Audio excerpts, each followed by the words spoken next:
What's down, fam? It's your boy Slim South 504. Make sure y'all subscribe to Hooded Jude. You heard me? Let's go.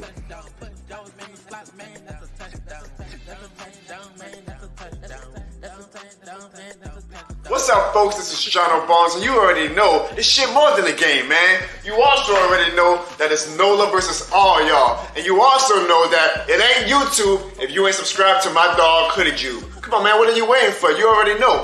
It's still Who Dat?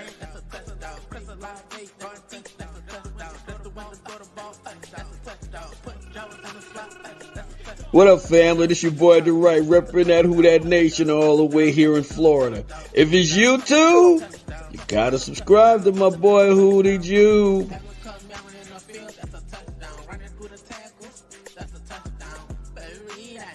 What's up, world? It's your boy Carlos Clayton. I'm the host of Uneducated Sports Talk. Subscribe to the big homie Hoodie Jude for everything New Orleans Saints. Who dat?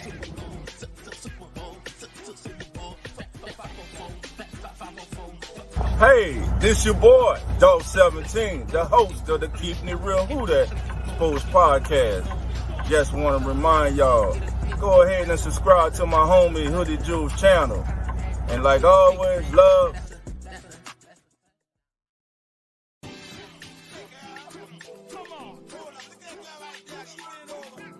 What's good, guys? My name is Zach. And I'm Nonfiction, and we are Real Fan Sports. And you need to stop what you're doing right now. Hit that subscribe button and subscribe to your boy, Hoodie Juby. Hoodie Juby. Yeah. What's good, Who Dat Nation, man? I hope everybody's having an amazing Friday night because your boy's having a good night so far. So guess what? We're about to talk some Saints football tonight. And also, we're going to be talking about this injury report, man. Damn, we're going into this weekend against the damn rivalry Falcons with a lot of injuries. So we're going to talk about that. We're going to open the lines later as well and just kind of get our score prediction as well. And we do have a special guest coming on tonight as well. I'm not going to, tell y'all who it is. I'm just going to give y'all a hint. Boxing, if you know what I'm talking about, always ready to fight when he comes on the show. But make sure you grab a drink, make sure you grab a snack, and let's get ready to talk some Saints football, baby.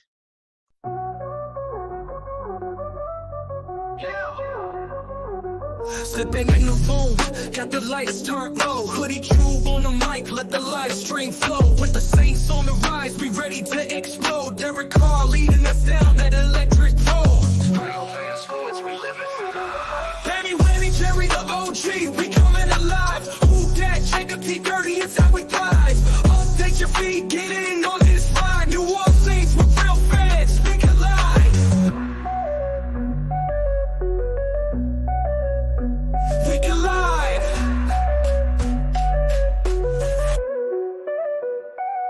Alvin Kamara moving quick, nimble on the play. Crystal Lava catch a shine, making magic every day. Rashid Shaheed in the zone, breaking through the line. DeMario Davis and Cam Jordan, defense intertwined. Penny Winnie, Jerry the OG, we coming alive. Who dat? Jacob T30, it's how we thrive. Update your feet, get in on this ride. New Orleans Saints with real fans, speak alive. 3 mics on the sound check, and it shines. With every podcast episode, we redefining the lines. Got 20 mics on the sound check, and it shines. With every podcast episode, we redefining the lines.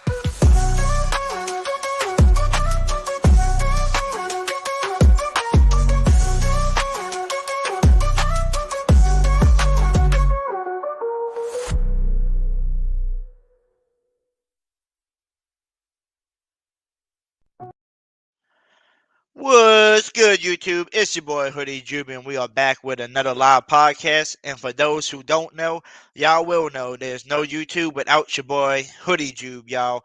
I hope y'all are ready to talk some Saints football, man. It's freaking Saints versus Falcons. It's Falcons hate week, so let's get some damn Saints talk over here. I'm going to give y'all a shout out in a second, but I got to bring on one of the hosts for tonight.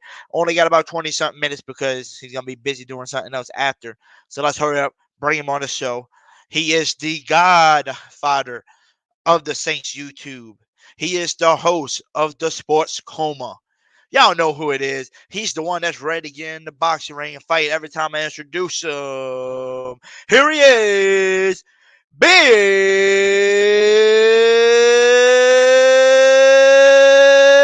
Q. What up, Big Q? Yes. What's going on, Hood? Appreciate you, man.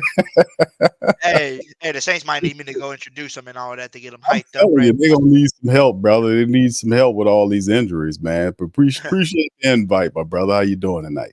I'm doing good, and I just appreciate you coming on.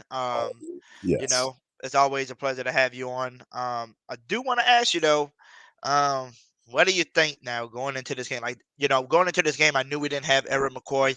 I knew Right. that we might not have Cesar Reese, and I was thinking maybe we won't have Alvin Kamara. That was like my three main people. I was like, I don't know. And the next thing you know, um, we get a thing saying AK practicing, limited, and he's questionable, and most likely will go. You get Taysom Hill back. But the thing that scared me was we get all of this stuff. They're like, oh, Kendre Miller, a Zerban, he's expected to come off for IR next week. And then right after that, everybody's like, oh my God, we get Kendre Miller back. And then here comes bad news. Well, also Chris Olave hurt his hamstring in practice, so he's questionable for this weekend. Yeah. So what you thinking about all this injuries? Yeah, it's this seasonal, man. That's how it goes sometimes, bro. Sometimes the bug bite light, sometimes it's heavy. But the good news is some of this stuff is happening to us early. So hopefully we get it all out the way. As the fourth game of the season coming in. Um, Yeah, they got a couple of game time decisions. Elvin Kamara and Chris Olave. I think Chris Olave, he should be all right. But like I said, bro, it's going to be a challenge. Demario Davis is big, missing out with him, and then Cesar Ruiz is out. So you have both Cesar and now Eric McCoy out. Of course, Eric's out on the IR. So we got reserves that are gonna have to come in there, man, and perform, man. So the interior of the Saints offensive line with either Ali Udo, Nick Devery, or Landon Young, a combination of those guys plus Lucas Patrick at center, it's gonna be interesting, man, to be honest with you. They got to get on their game, man, because Atlanta, they're gonna attack them. Oh yeah, definitely. And the one thing I do want to say, because you know me, I'm very optimistic. I feel like this and that. People be like, well, injuries are injuries. You know what I'm saying? I'm tired of blaming shit on injuries and stuff like that, which is perfectly fine. But when you don't have your best players on the field, the team's gonna look a lot different. Especially last year when you had like P. Carmichael Collin, plays and stuff like that. Right. But at the end of the day, um, I'm just thinking of it like this. It's like, hey, you basically smacked around the Panthers and the Cowboys. Then you come home to the Eagles and, basically kind of screwed it up. Once McCoy went down, you allowed everybody on through. It's just a bad game, running some. I'm not gonna lie. I thought Pete Carmichael was calling plays for a second during that game. With the way everything was running, but you Right. still came out with a loss, but only 15-12. So that shows you right there. We could have got smacked around with the way they were coming at us, but we was making smart decision with Derek Carr. Making sure it wasn't being intercepted Lily to like the end of the game. Um, so we was doing everything we possibly could, but to come out there and lose only by 3 points, that's still okay.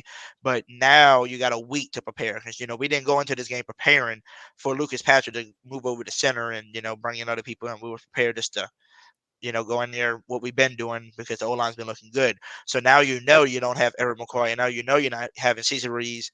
Now you Mhm. got this whole week to prepare. Now, how does this Clint Kubiak react, and how does I said Demario Dennis Allen react without having a guy like DeMario on the field as well, So it's gonna be a Right. big test. And I know a lot of people are saying this is gonna be a big, game, a must-win game, which I see it as it is too. This is the Divisional, it's the rivalry. You don't want to hear shit from the Falcons fans if they beat you as well. You want to go up and be 3-1, going into Kansas City, which is a tough place to win, in Arrowhead. So totally understand where everybody's coming from with that. I'm not gonna lie, I feel like this Sunday will be the biggest test for Dennis Allen ever. And the reason why I'm saying biggest test is you got your star linebacker, DeMario, who's your captain of the team, out. You got Cesar Reeves, your starting right guard, McCoy out. And you got your third wide receiver, A.T. Perry, who hasn't played yet. he's gonna be out as well. They're saying Cedric Wilson, your other receiver, might be out depending if he plays. And Chris Olave, who had a hamstring today, like I think he's good to go. But let's say he doesn't play at the end, so then you're gonna be basically down to Rasheed Shaheed, Bud Means, and Mason Timpton, depending on who you bring off a practice squad. And imagine if AK don't play too, and you down Jamal Wilson. I'm like, so this is gonna be a big test for Clint Kubiak and Dennis Allen to show people and say, even with injuries, I'm gonna show you that I'm still a good coach and we can win this without those players. So that's why I say I think it's gonna be a big test for us this weekend. Absolutely. And yeah, that's a lot, man. That's a lot of adjusting to do, but that's life in the NFL. Clint Kubiak has to do a better job. I think the third game, I didn't like the fact that he kind of over relied on Elvin. I thought he should have mixed in a few other guys in there, kind of take some of the pressure off of him. But that was his decision making process. So in this upcoming week, we know Elvin dealing with a couple of injuries, and he's going to need some help. We got Taysom back, but you got to find a way to get guys like Jamal Williams involved, Jordan Mims, and guys like that. So at some point, yeah, you mentioned some of the injuries to Chris Olave, Cedric Wilson, and all these other guys. So Mason Tipton, these guys are gonna have to step up, bro.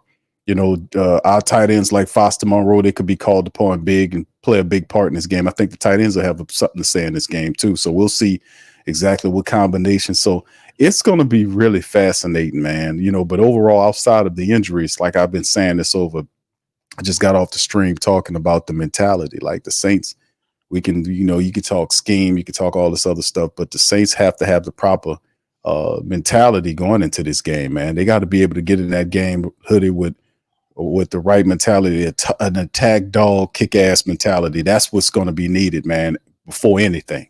So we have to have that.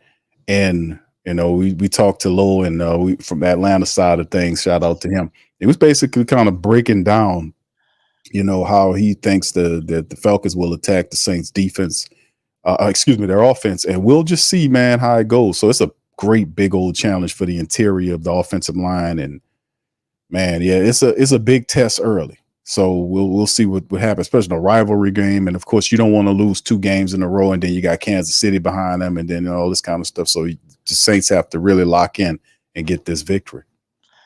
Oh yes, I 100% agree with you. And like you were saying, this kind of gives everybody a chance to step it up too. Like you were saying, Mason Tipton, people who are on the practice squad getting evaluated, or people who are backups. Like this is your time to shine and show people that, hey, I'm not a backup. If you want me, come and get me. Pay me and I'll be your next starter. So this is their opportunity to show people, and I'm hoping, because I know the last few weeks you had Chris Olave, you was going heavily on AK, Yeah.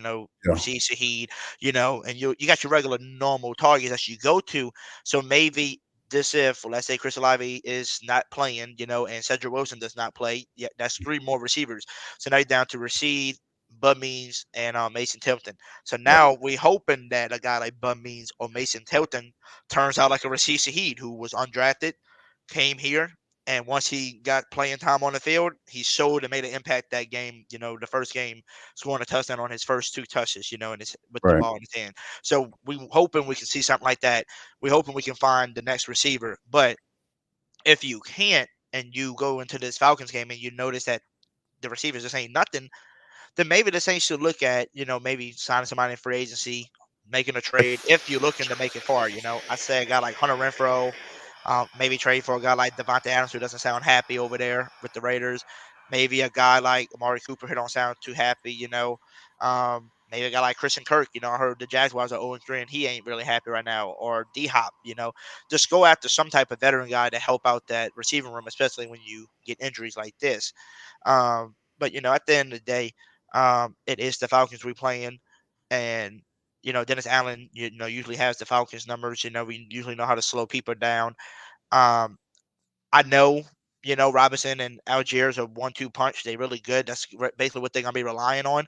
But I feel like if you can hold their running game and make them pass on you, I feel like we can win this game, because this ain't no scrambling quarterback, no mobile quarterback. This is a statue, Kirk Cousins sitting in the pocket, and I think the Saints, I think it's Chase Young and Grandis, and I think they like in the top 10 with pressures right now in the league, putting pressures on people. So if we putting pressure on them, and putting it on Kurt, making them make dumb decisions, it's gonna be a a good game for our defense, and all we got left is basically the offense. Can the offense get to going? Depending on who plays and who doesn't play. Yeah, that's a big part of it, man. And when you start talking about like we kind of harp on the offensive line, it's everything.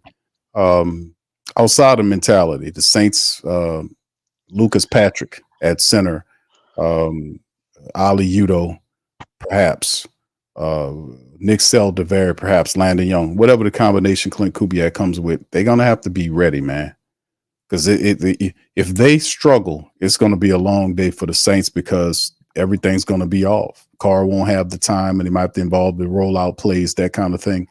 So I mean, it'll be, they have to come to play. That's really big. What's happening right now with our interior offensive line, man. So those guys really have to step up and play in this matchup. But then, of course, you mentioned some of the wide receivers. Saints do have a couple of guys on the practice squad. Equimia St. Brown's there. Austin Jr. is there as well if they want to reach to these guys, if they want to bring in some help there. But some of the guys that are active guys that's what I was saying about Clint Kubiak wanting to climb and get to that next level of figuring out his team. If you want to really try to see if you can keep this thing going, you're going to have to put some of these other guys in. I mean, AK is dealing with, like I said, the hip pointer and the other thing. You got to get Jamal Williams had one carry last week, and one carry, and it was a -1 carry that he put him in there, and then Kamara went down the play before he got up, hopped off, went into the tent, came back after that one minus, and they put him back in there. So like I said, man, it's too early in the season to kind of put all that on Elvin right now. You don't really need to do that. I mean, there's so many different applications we can utilize for Elvin Kamara. I often talked about Elvin Kamara spreading them out as in decoying them, putting somebody else back there, Jamal Williams, see if you can spread the defense out and take advantage of them. We got a speedy component in Jordan Mims who can run inside or outside, and he's a good receiver, a good receiving type back as well. So why not get him involved? So I mean, there's some other players that we can get involved in the game plan to see how well we can keep this thing moving. So I'm happy Taysom's back because that's a big part of it.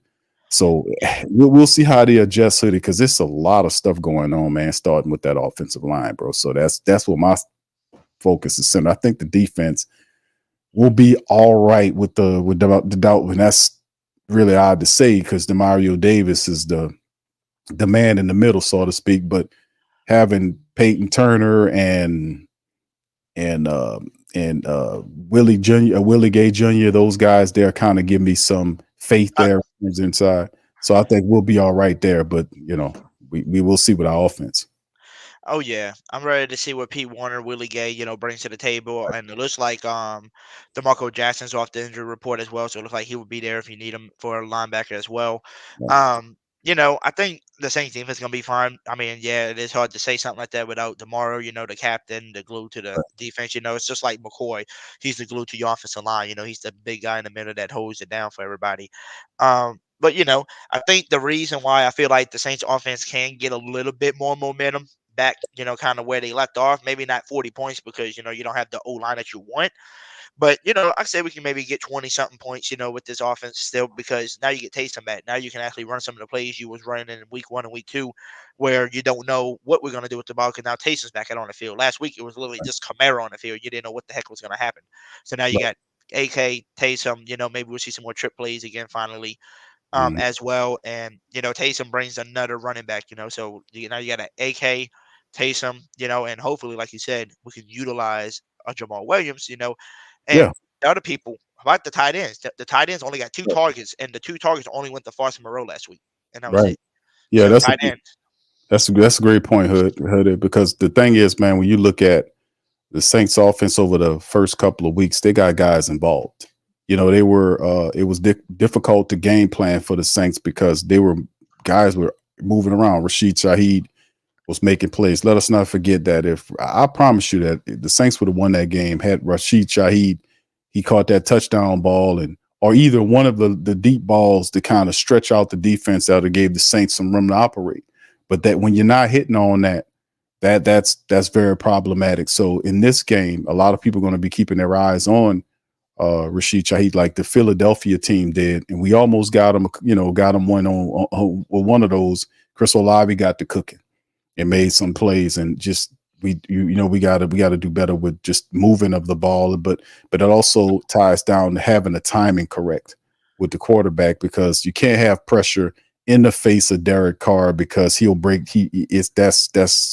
perform well with that. With most quarterbacks don't perform with pressure in their face, especially if you're trying to operate a play action scheme without establishing the run. It's a recipe for disaster.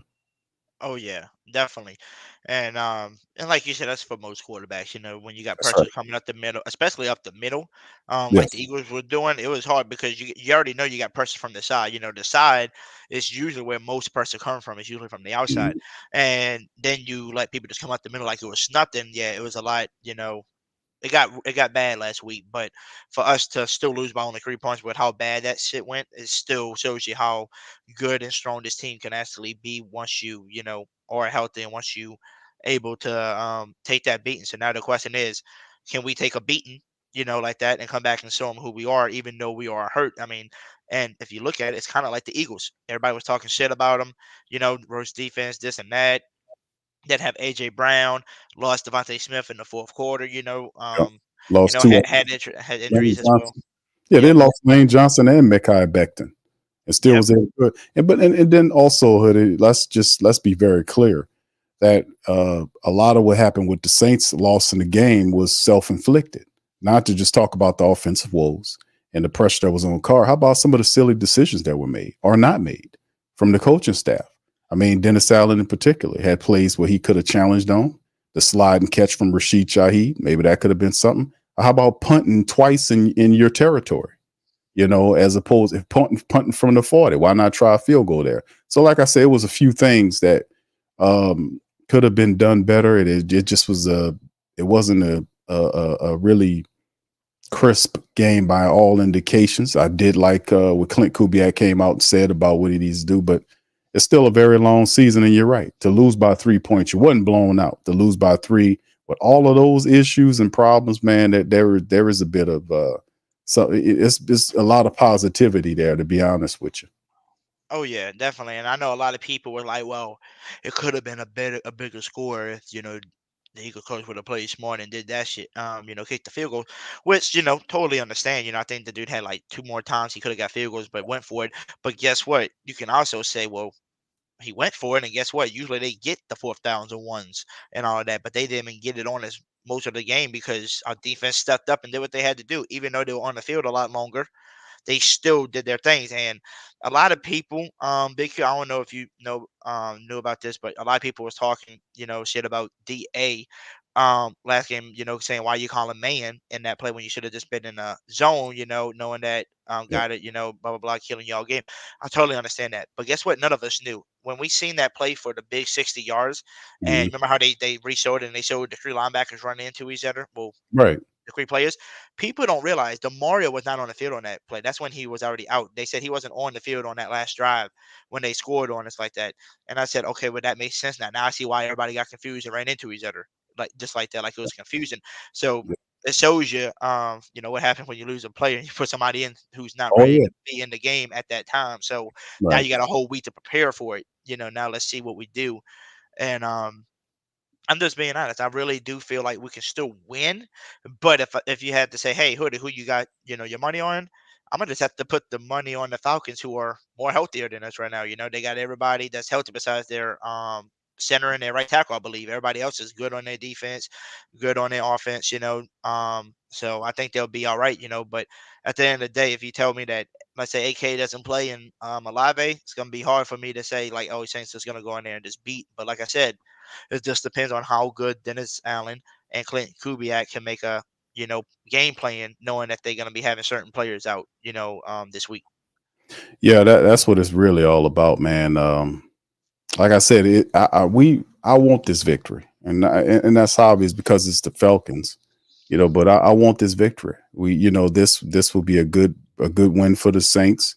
It's a good character builder for the Saints organization because let's be honest, a lot of these some of the times you're not going to be able to, but sometimes you're not going to have all your best personnel in there. Like right now, it's showing. Last week we didn't have Taysom.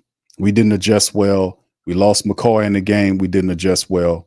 We lost the game. Got a full week to prepare for the offensive line tribulations that we're going in, all of the injuries that's going on with the team, you're going to have to adjust and do a better job with whatever the personnel is. You're going to have to make whatever scheme you're running fit what you're doing.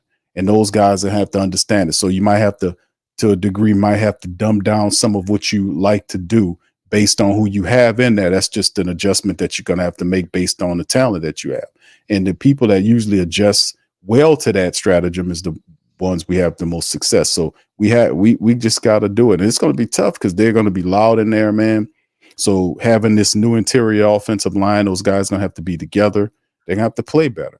And there's questions about Ali Udo and how he played last week. Let's see how he do this week if he's indeed the guy they put in there this time around. The Saints just got a next man up mentality, and they have to step in there and execute, bro. You know, a lot of people don't want to hear that because you're getting paid to execute. You're not getting paid to fail. Nobody do. We don't want to hear all that. You know, you make too much money, and we're not paying you to fail. If you lose the game, you put in the full effort, people could live with that. But people are going to ride down on you hard if you go out there and underperform, like what happened with Ali, getting pushed around like that out there. So, I mean, you can't do that, man. So at the end of the day, they got to be ready, bro. They got to be ready and adjust with injuries. Like you said, the Falcons are missing guys. They're missing McGarry, their starting tackle. They're missing their starting center, Delman. So ain't no excuses. You got to go in there. They got injuries. We got injuries. We might have a little bit more than they do. But at the end of the day, we got to still execute and get this dub, bottom line. Oh, definitely. And I feel like, to be honest with you, depending on how it is, I think this game's going to come down to who makes the least amount of mistakes and who special team player cannot, face the pressure and actually, succeed, because you're going against a really good kicker and, Young Ho Koo. And then, you got Blake Rupi on his second year who's doing good so far. I know he missed an extra point, but I think that one in the Dallas game that he missed towards the end of the game, the extra point, I think it was like blocked or something because it looked awkward with the way it went. But other than that, Groupie's been doing good. So I think it's gonna come down to that. And last but not least, it's up to see what we have in Mason Timpton, who everybody was hyping up our season. The reporters and the coaches was hyping him up. So Mason Timpton, man, it's your time to shine. Let's see what you can do. And like you said, we just need to get the tight ends involved more. Last week, 2 targets for your tight ends, and everybody was getting mad at Jamal Williams, like, why the hell we paying this dude? He can't even do shit. Well, don't get mad at him. He got 1 freaking carry. That's not his fault, I mean, that's not our fault. I mean, that's not his fault, like, you can't blame Williams for that. But at the end of the day, Big Q, what's your prediction, for this?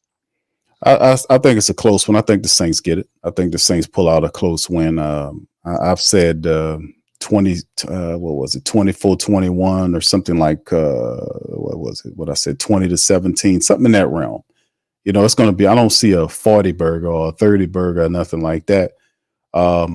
It will be miraculous if the Saints can kick in and start doing some blocking and doing some of that other stuff like that. But once again, we don't know how the chemistry and the synergy will be with the reserve players in there. But I think the Saints win. It'll be a close game. But you're absolutely right. Jamal Williams, the Jamal Williams thing, Jamal is there. He's healthy. They just got 1 carry, and Jamal's a rhythm runner. He's a rhythm back. He gets stronger as the game goes on. He's one of these second half game guys. You put him in there, and after a long game, and you brutalize the defenses, just what the Giants did. They put Saquon in there. They were giving them draw plays and all this kind of stuff, and it started mounting up because that's what kind of the guys don't want to tackle these guys. So if you're mixing in Elvin, you're missing in Taysom, you throw some Jamal Williams in there. Not only does it extend out the rotation, but guys get rested and you don't have to over rely on people. So hopefully Clint Kubiak learned that lesson, man. That's something I want to see. You got Jordan Mims. These guys could be used. What are you doing? Let's use some of these other damn guys. What's the purpose of them going through training camp and all this stuff? And they make the active roster and they sit there and don't be used. That don't make any sense. And then you over rely on one guy. Now you got 2 injuries now. No, don't do that. It's too early in the effing season to be overpacking these guys like this. Mix these guys up and give them the proper rotations where they can be able to rest and be effective. That's what we did in the first 2 matchups. We had guys in there that were getting reps. And then next thing you know, he had Elvin over him. He was getting to carry this other guy. Taysom Hill was here, there in the third. And you had Prentice coming in there. You had all these other guys moving in here. You got to know how to utilize the talent that you have. There's a reason why they're on the team. And I didn't like how he did that last week. I thought I was watching the game, calling the game, and I was saying, man, this guy needs more diversity in this running attack. Don't over rely on Elvin Kamara. It's a long ass season. We don't need to beat him up like that because we're gonna need Elvin throughout the season. If we're trying to get to the playoffs, we're gonna need Elvin Kamara there. So spread out the reps to some of these guys. Decoy Elvin, put him out here. You can move him around. You have to stick him back there. Do something else. Put him on the field, but have Jamal Williams back there. Mix in Jordan Mims if you can. Do something. Just don't overpack these guys like that because you're gonna get them hurt. So that's what I'm saying about Clint Kubiak. Kind of got a little peeved right there because that's what really upset me in that game. Because you don't know what you can do if we ain't running in the rounds of going around the edge with Rashid Shaheed. None of that was even attempted. I'm like, how would you not know if it worked? You just do it and try it. None of that was done. You know, it looked totally different. It looked vanilla.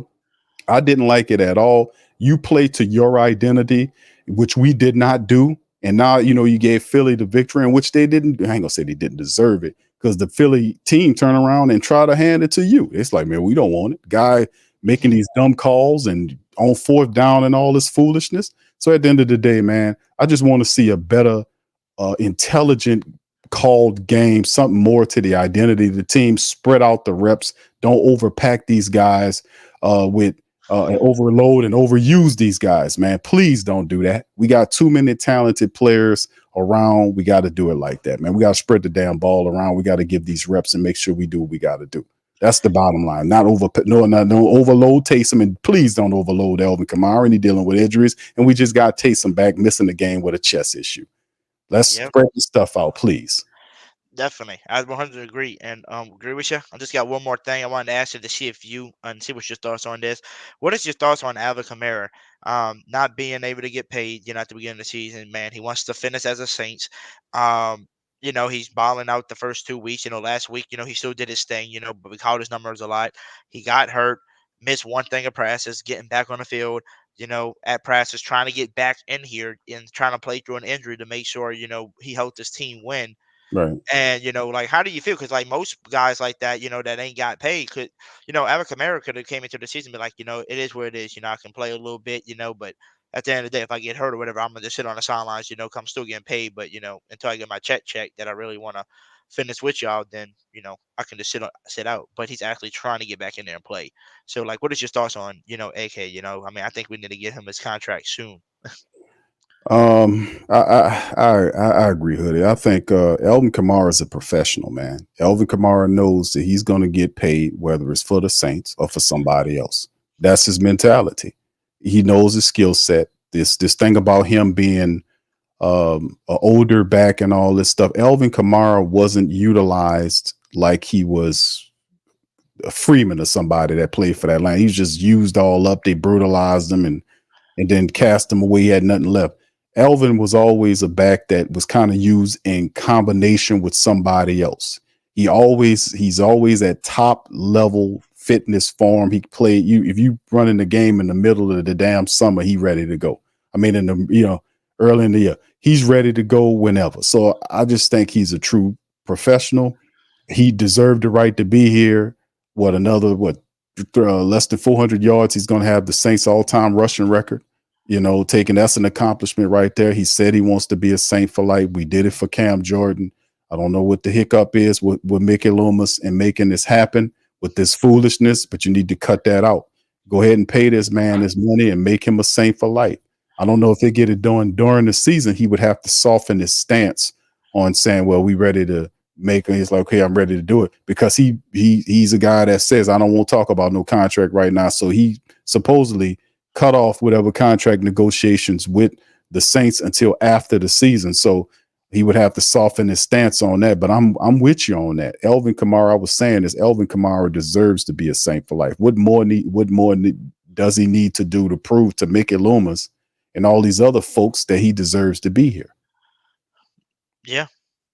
I don't know. I mean, he wants to be a Saints. He's a great running back. He can do both, and, knowing that you drafted Kendrick Miller, he hasn't stayed healthy yet, so why not pay the dude that's going to run the offense, and he's the guy that's getting utilized a lot, so that's somebody I would pay, just keep him here, let him retire as the Saints, just like you're doing with Cam and all Right. that.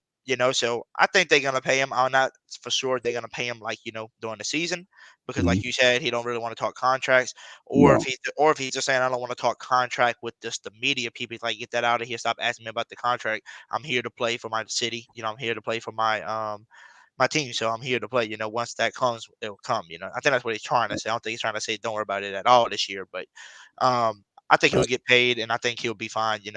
And hopefully next week. Kendra Miller be coming back off of IR, and hopefully can get him maybe get rolling and get ready for the season. That's another thing, Hoodie. That all comes down. See, these guys could be there, like you mentioned, Jamal Williams. Those guys were there, but they weren't utilized. You can't take a gun and put it to the guy head and say, "Hey, man, play me, or you about to get your issue." They can't do that. So all they can do is what he schemes up or what he prepares for them during the week, and we just hope that Clint Kubiak gets more advanced and opens up and allows some of these other guys to help out to get the Saints to get a victory. That's all we can hope for, because there are other guys that can help. Dallin Hawker's out there. He can help in the tight end room. I mentioned Mims. He can help. We are banged up in the wide receiver room in terms of A.T. Perry and what's my guy name? Wilson. So, I mean, it's positions and spots that are open, but it all depends on what Clint Kubiak's going to do. Is he going to come into this game against Atlanta and have a repeat of what he did with Philly when he over relies on these guys, or is he going to have more of an expanded look and be able to open up and kind of get everybody involved to help out? It all depends, bro. So getting Kendra back, and I don't know how effective Kendra is going to be right away, being that the fact that he missed so much time during the preseason. Knowing it, so it might be a slower approach to get him acclimated to whatever the system is. But if that's the case, man, and how Kubiak behaved last week, I don't know if Trey Miller gonna help out at all. He's way behind the curve. So it all depends, bro, on how Clint and what he decides to do with the rest of his offensive personnel. Definitely, and that's what I'm waiting for, man, for Sunday. I'm just ready to see what Clint Kubiak does, how he reacts, and how can he handle losing some key players, and can he bounce back from a terrible game and come back and call a good game like you did the first 2 weeks. So that's what we all waiting for. Culture shock, Hoodie. Culture shock, bro. That's a big culture shock because people are kind of shook up about how it looked, and then you go to the next week and what are we going to do here? Which identity we're going to adapt here. So people are waiting to see, Oh yeah, definitely. But Big Q, I know you got another show to go to, so I appreciate you, stopping by. But one thing I would say is, just before you leave, you might want to watch this video by my favorite sponsor, the one and only sponsor, your boy Hoodie Juby. Okay, come on.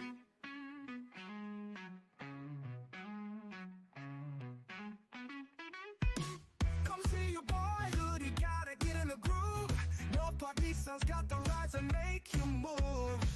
Nissan Sentra, Altima, they shine. Get ready to roll the shopping time. Hit the gas and feel alive.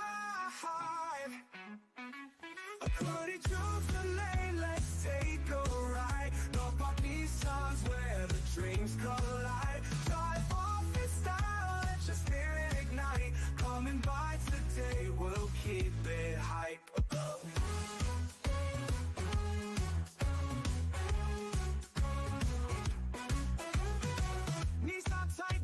Your truck's ready to play.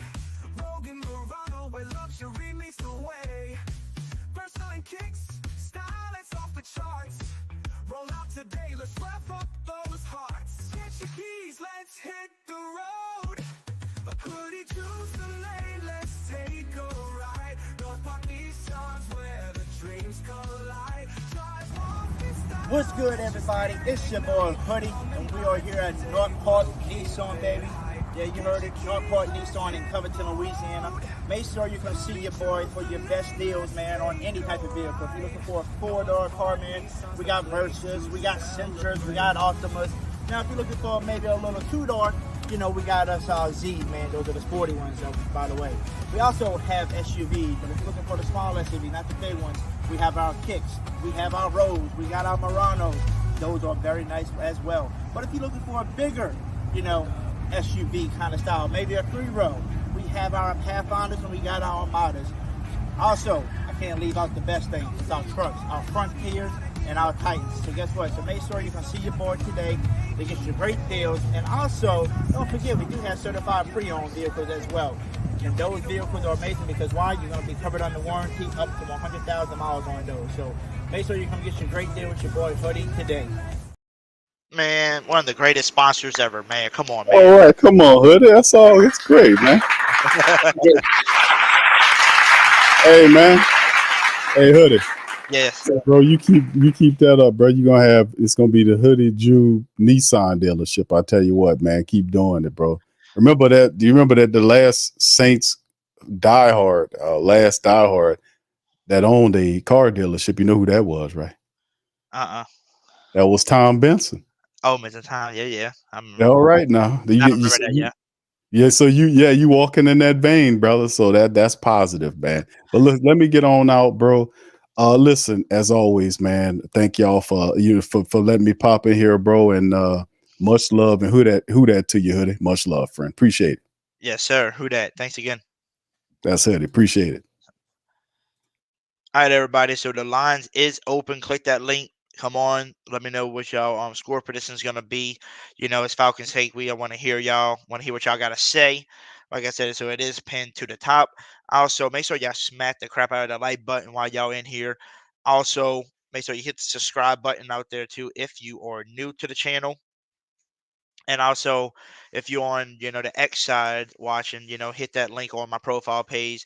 It's gonna bring you to my YouTube channel, and it would basically get you to that subscribe part right there, and just hit that subscribe button and support your boy as well. And if you not follow me, you can follow me on X as well, And I always like to talk football with people, so don't be afraid to message me in the messages, and I'll talk to you about some Saints football. But like I said, y'all, don't be afraid. I don't care if you're new. I don't care if you're a Falcons fan, Saints fan, whatever. Click that link and come talk some football with us. But what's up, Derek? Who that? Thank you, Addison. Thank you. I appreciate you. Let's see. All right. We got one person waiting, so we're going to bring that person on. And guess what?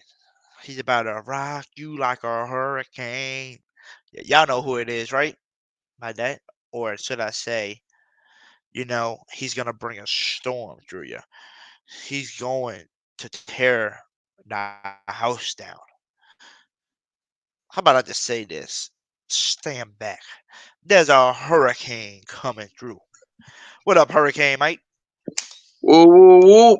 The weather alert just detected that the hurricane is now in the Hoodie Jew podcast.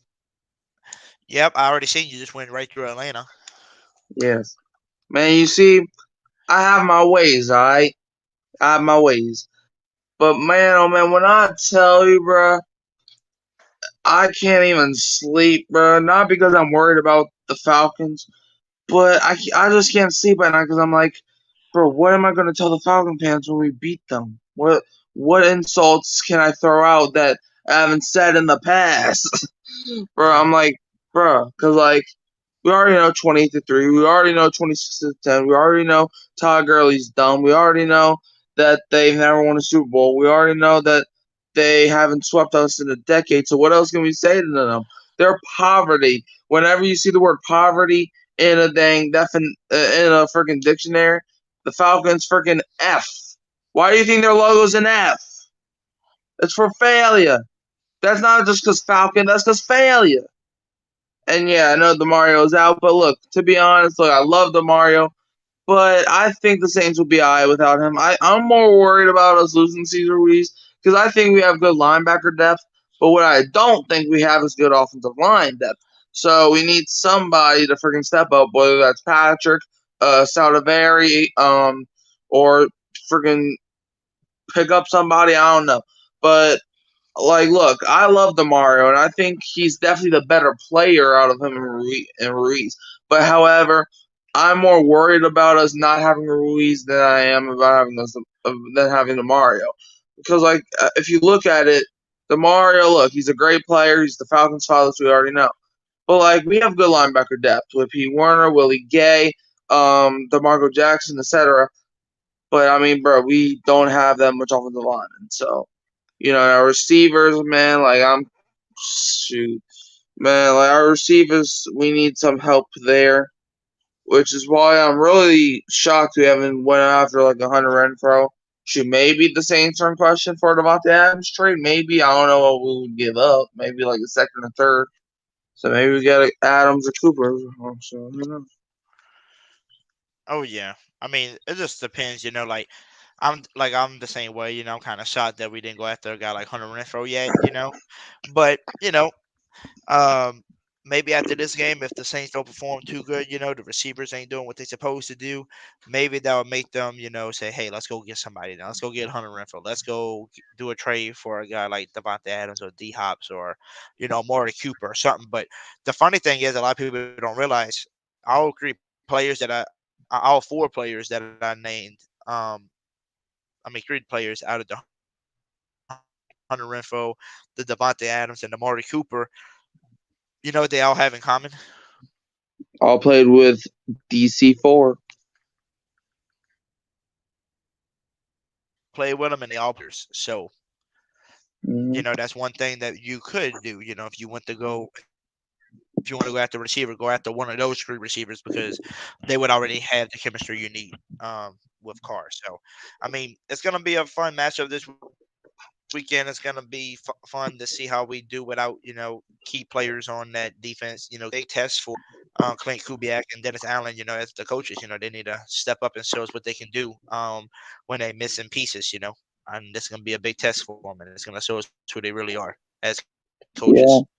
Yeah, man. I do think, because look, one thing the Saints fans gotta realize, right, is that not everybody, right, is a perfect player. And we know that, right? That's why it sucks when I see Cam Jordan, because, look, I love Cam Jordan, but we gotta accept the fact he just ain't got it no more. Okay, and look, that hurts me to say, but we just gotta accept the fact. You see, Saints fans have been caught in this narrative saying that okay, he's a Hall of Famer, so that means he's still a great player now. That's not always the case, man. That's why you got guys like Gronk, Brady, Rodgers. Well, Rodgers still in, but he's kind of sizzling out. You got all these great veterans that sizzle out at the end of their career. Look, I'm sorry to say, Father Time has officially caught up to Cam Jordan. Okay, we saw that last week. Like, I was watching the game with my pop at his house, right, and we keep pointing the fact that Cam Jordan was always standing next to Dennis Allen. I mean, do you not see that that's a coincidence? Because we only see them play once a week. Dennis Allen sees them play like all the time, like whether that's in practice, game film, in game, whether he's a leader or not. So, bro, we just gotta accept the fact. Look, it's gonna hurt us, but Jordan just ain't got it no more. So yeah, look, I still think Jordan could be a solid role player now, but he's not that guy that's gonna give you 12 sacks and 15 TFLs a year.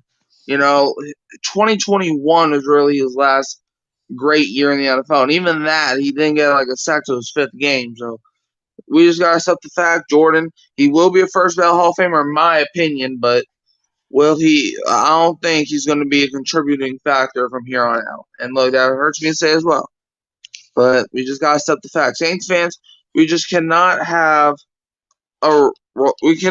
player relationships, and because I think we need to have a team relationship and not a player relationship. Because if we keep defending one dude, then I mean, bro, it's gonna the fact that you have to defend them. It's just bro, come on, man. The man's played what, 15, 16 years. So yeah, it sucks. I don't even know if he's played 15 years yet, but yeah, it just sucks. I feel you. But what you thinking about this game? What you think the score is gonna be? You think it's gonna be a low scoring? It's gonna be a back and forth high scoring game. What you thinking? I think this is gonna be. Look, one thing I like to do. I don't like saying. Well, obviously I would give my scores, but I like to say something crazy that's going to happen. So hear me out, right? Because if I just say the score is going to kind of get boring. So hear me out, right? The Falcons will be up 15-3 entering the fourth quarter, right? And then boom, Derek Carr lights up the Falcons for 200 yards in the fourth quarter. He gets to 200 yards, right? And then he gets a touchdown, right? And then look, the score is 15-10 with 5 seconds left. Derek Carr from the 25-yard line goes to Rashid Shaheed for the game winner. Saints win 16-15. Book it. And the touchdown will be on Justin Simmons, and then we get to taunt him on his way out. Okay. In fact, screw that. No, it's going to be a double team between A.J. Terrell and Justin Simmons. But Simmons still gets the worst net. Screw you, Simmons. Just I'm still bitter. Gotcha.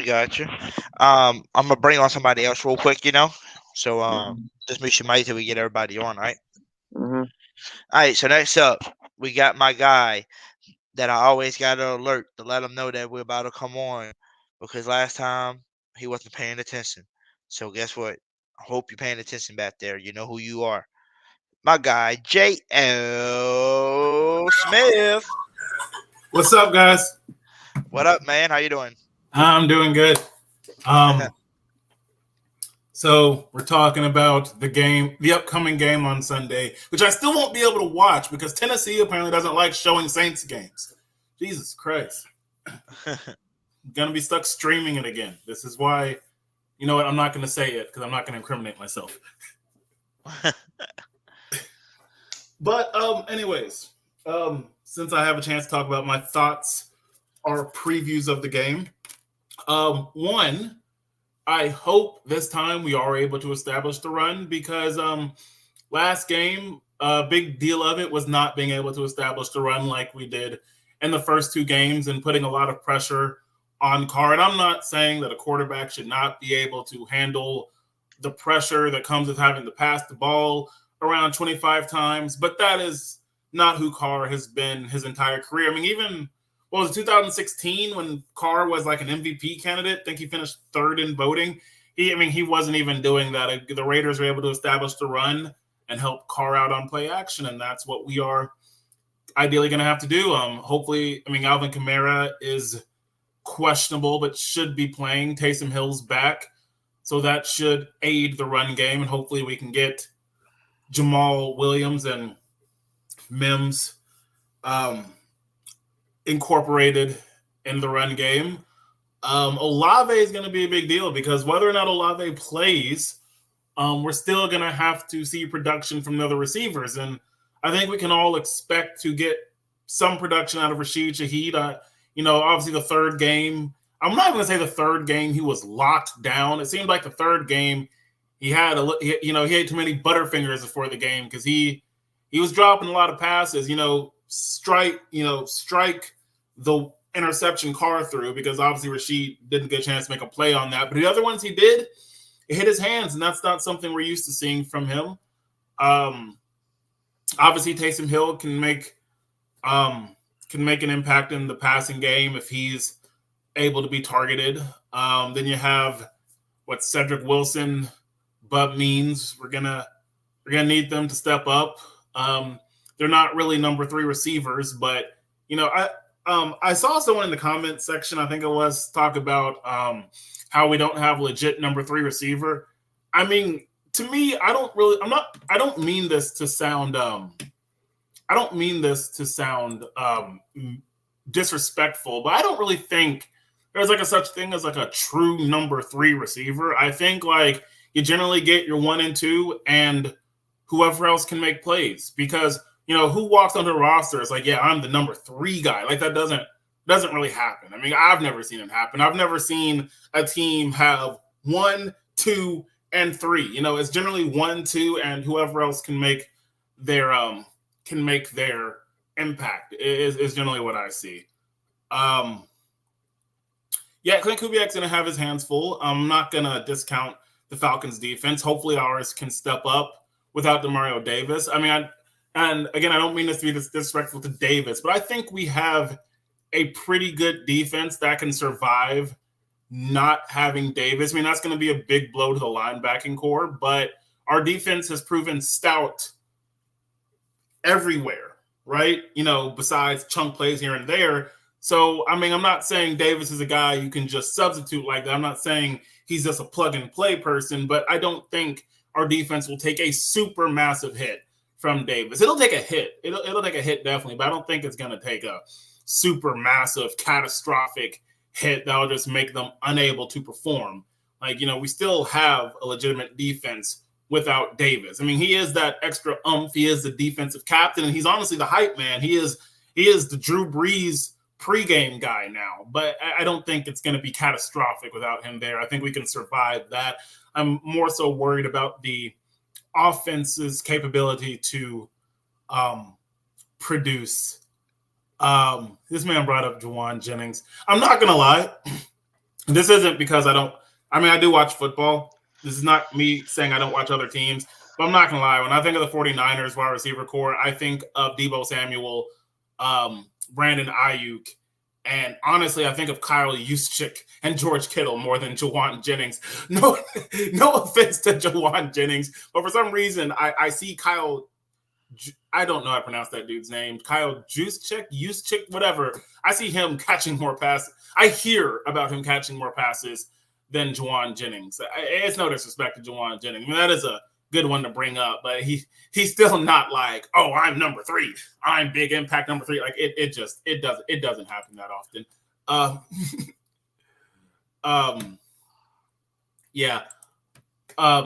That's really all I have to say. I'm more worried about the offense's capability to produce than what's going to happen on defense. Because here's the thing. We haven't allowed more than 19 points in 3 games, right? Even if we were to allow 25 points, it still wouldn't be a huge hit to the defense. You know what I'm saying? I don't want to allow 25 points because I'm worried about the offense being able to score 25 points this week. But I mean, it just wouldn't be the biggest hit. You know what I'm saying? Like now, if we're talking around 30 points, 500 yards allowed, then we're talking like, okay, this was not a good defensive day. But I don't think it's going to be the biggest hit because I'm more worried about our offense's capability to produce, mostly because I'm worried about the run game.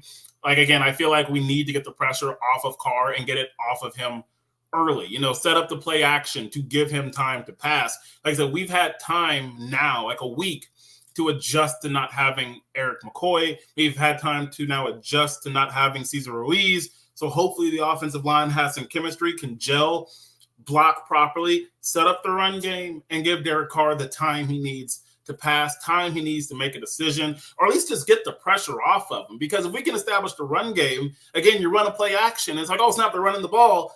Tackle whoever doesn't have the ball, and Derek Carr's like, okay, I see the check down. I see the 10-yard throw. I see the deep shot for Shaheed. I mean, that's what I want to see, really just establishing the run like we weren't able to do last week. Oh, yeah, 100. I think we just need to see what Clint Kubiak brings to the table. Can he bounce back, from a terrible loss like that? Can he, make this offense rolling again, without McCoy, without Reeves, without maybe Chris Olave, maybe without AK if they don't play, can he be that offensive coordinator and do his thing? That's the real question. That's why I think it's a big test. That's, like I said, it's almost another big test for DA, right? Like if you can come out here, beat your Falcons rivalries, who everybody thinks, is better than the Saints. And, they're going to have a lot of their starters compared to, I believe, their center and their right tackle. But other than that, everybody else is healthy. You come in here with less weapons because they injured, and you come in there, especially in their home in Atlanta, and beat them. That's going to make a statement for a lot of Saints fans right there. Be like, damn, Dennis Allen and Clint Kubiak really pulled this off, knowing they don't have McCoy, didn't have Ruiz, maybe not have Olave, maybe didn't have AK, maybe didn't have not having DeMario. So, like, those are some key players, and if you can go in there and win, that's going to make a statement for everybody. Hey, do you mind if I ask a question to the chat, Hoodie? I don't mean to cut you off. That's why I tried to wait till you finished. Mm-hmm. So, what was it? No cap, no filter Saints. You said the Saints had plenty of legitimate number 3s in Sean Payton era. I can name probably 2 that, off the top of my head, Robert Meacham or Lance Moore, depending on how you wanted to call their relationship because you could argue either one of them was a 3 or a 4 in different games. And then maybe Brandon Cooks. I mean, even though he was kind of a number 2. So I don't know. I can't really name any number 3s during the Sean Payton era besides the 3 Willie people I Snead, named. maybe. And Lance Moore and Meacham were in the same roster. Maybe Willie Snead. Willie Snead, yeah, Willie Snead's a good one. Yeah, that's another one that's pretty solid. Sorry, that was the only question I had. No, you're good. It's probably that. Hurricane Mike, you're more than welcome to unmute it. We don't have anybody else backstage right now, so we can all kind of, just talk. Hey, y'all. So what's on y'all mind, man? I know it's Falcons hate week. I know a lot of Falcons fans are happy, going into this game knowing that they get the playoffs. There's always a, love-hate relationship kind of thing, they just hate the shit out of each other. And what y'all think, man? Tied at 55-55, who's going to take the lead? Man, bruh, look, it's tied 55-55, but we know that this ain't an even rivalry, okay? So I don't care about the freaking records because, bruh, the Falcons got most of the wins. Didn't they have a 14-win lead? So you see, they even blew the lead in the freaking in that as well. So they got most of the wins back when the Saints weren't nothing, but now the roles are reversed. So yeah, it's 55-55. But bro, that's like saying, have you ever? That's basically like saying that. Okay, so let me get this. That's basically saying that when you wake up early, right? That means that how you go to sleep late, but you wake up early. So that's but okay, you woke up early, and then you went to sleep late. Congratulations. The Falcons woke up early on the Saints, and then they went to bed. They didn't even finish the rest of the games. So yeah, it's 55-55. But look, I still think the Saints are a way better team than the Falcons. So yeah, they can freaking say, "Oh, we got this player, we got that player." But at the end of the day, if you ain't got anybody that can compete with our receivers, running backs, quarterback, I'm sorry. Bro, Kirk Cousins, I'm sorry. You finna die. Okay? With out of all due respect, our defensive line will kill you if your offensive line does not protect you. You saw what we were doing to Jalen Hurts, right? You saw what we were doing to that man. I have to give credit to our defensive line. Some people are complaining about their not getting a lot of sacks, but what they don't realize is they are forcing quarterbacks to make decisions early and quickly. So if you don't get the sack, but the quarterback sees you running in his face and has 0.5 seconds to make a decision, that's what you want. I mean, it's like the argument of interceptions. Getting 5 interceptions in a game is great, but what's also great? Locking down a receiver to the point the quarterback doesn't even want to throw into that direction, because that takes away one whole side of the field, one person out of the equation. So yes, we might not get sacks, but the defensive line is getting to the quarterback. They're forcing quarterbacks to scramble. They're forcing quarterbacks to get rid of the ball, make weird decisions that sometimes pay off for them, sometimes don't. So give the defensive line the credit where they're due. They are getting to the quarterback. They're rushing the quarterback, and that's what you want them to do. That's their job. Yeah, I agree. Look, this could be a hot take to some people. I think Carl Granderson might be the best defensive end in the entire NFC South. Okay, I thought you were about to say the best defensive end in Saints history, and I was No, bro, I'm not that stupid. But I'm not stupid at all. But I think Carl Granderson might be the best defensive end in the entire NFC South. Because, the Falcons got Matthew Judon, but I haven't really been hearing his name that often. Panthers, Derek Brown's hurt, so he doesn't really count, and plus he's a D tackle when I said D end. And then the Buccaneers, I don't even know who they got on the end. Do they still have Shaquille Barrett? I don't even know. And even if they do, I haven't been. Bro, that's how you know. So I think Carl Granderson might be the best defensive end in the NFC South for the 2024 season right now. Something funny with Cam Jordan? So they've moved Cam Jordan to defensive tackle. Yet, I don't know if you guys noticed from watching the game, Cameron Jordan still basically plays defensive end from the defensive tackle position, because when the ball is snapped and the defenders start going into the ball, Cameron Jordan literally moves from the inside and starts shifting to the outside to blitz. I don't know if that's like just the scheme Dennis Allen has him running, or if Cameron Jordan's doing that off of instinct. I just find that interesting. I think Jordan just kind of look, as much as I like Cam Jordan, he just refuses to change his ways. Okay, look, so like you know how you like, let's say for example, let's say you're working a job, right, for 13 years, right? And let's say you retire, but then the next day you freaking get up and you're like, okay, I gotta go work, but then you realize, oh wait, I don't gotta work today. That's basically what Cameron Jordan is. You know, he knows, and I think he knows he's not a defensive end, but he's been playing defensive end for all this time. That's like, oh shoot, I gotta freaking rush the passer from the end.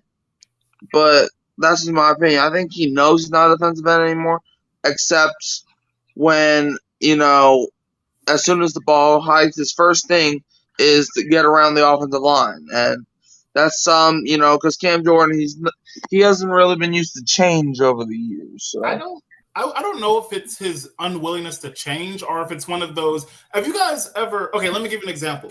So I used to be in the Army. I was in the National Guard. Okay, so we all go to basic training when you enlist in the Army. So I remember drill sergeants would say that it's hard training someone, like when it's time to learn how to fire your weapon, learn how to shoot. They would always say it's hard to train someone who already has experience shooting rifles because it's easier to train good habits into someone than to train out the bad habits. Like if you know how to shoot, you're going to lean into the things you've already done. So it's hard for them to teach you, hey, this is what you need to do. And I think that's part of the case with Cam Jordan. Is like I said, he's been playing defensive end for so long, and he's just switched to defensive tackle this year that you're trying to basically train him into being a defensive tackle when his brain is always gonna, his muscle memory is always gonna react to being a defensive end. So you're trying to take out the bad habits, and that's not necessarily going to happen, at least not overnight, and not even in a season. Yeah. I just, man, look, bro, like I said earlier, man, I like Cam Jordan, but this is gonna be the part where it's like he fizzles out. I'm sorry, man. Like it's time. It's time for the next generation, and I think the next generation starts with Grant Anderson, Chase Young, Cam Jordan is not in the team's future, and it sucks to see. I mean, like I said, I like Cam Jordan, and you know, and let's face what it is. I mean, Cam Jordan's he's always been a defensive end. He's moving to defensive tackle, you know. But I remember Cam Jordan. They interviewed him once talking about how he doesn't get a lot of sacks, and he said that that's because he's not an edge rusher.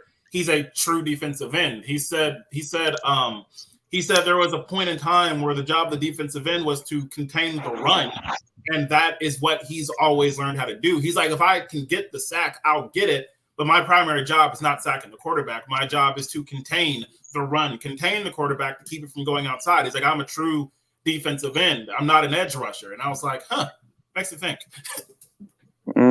Yeah, man, Cam Jordan, bro. That boy, you know, Cam Jordan is like that one player where it's like, if you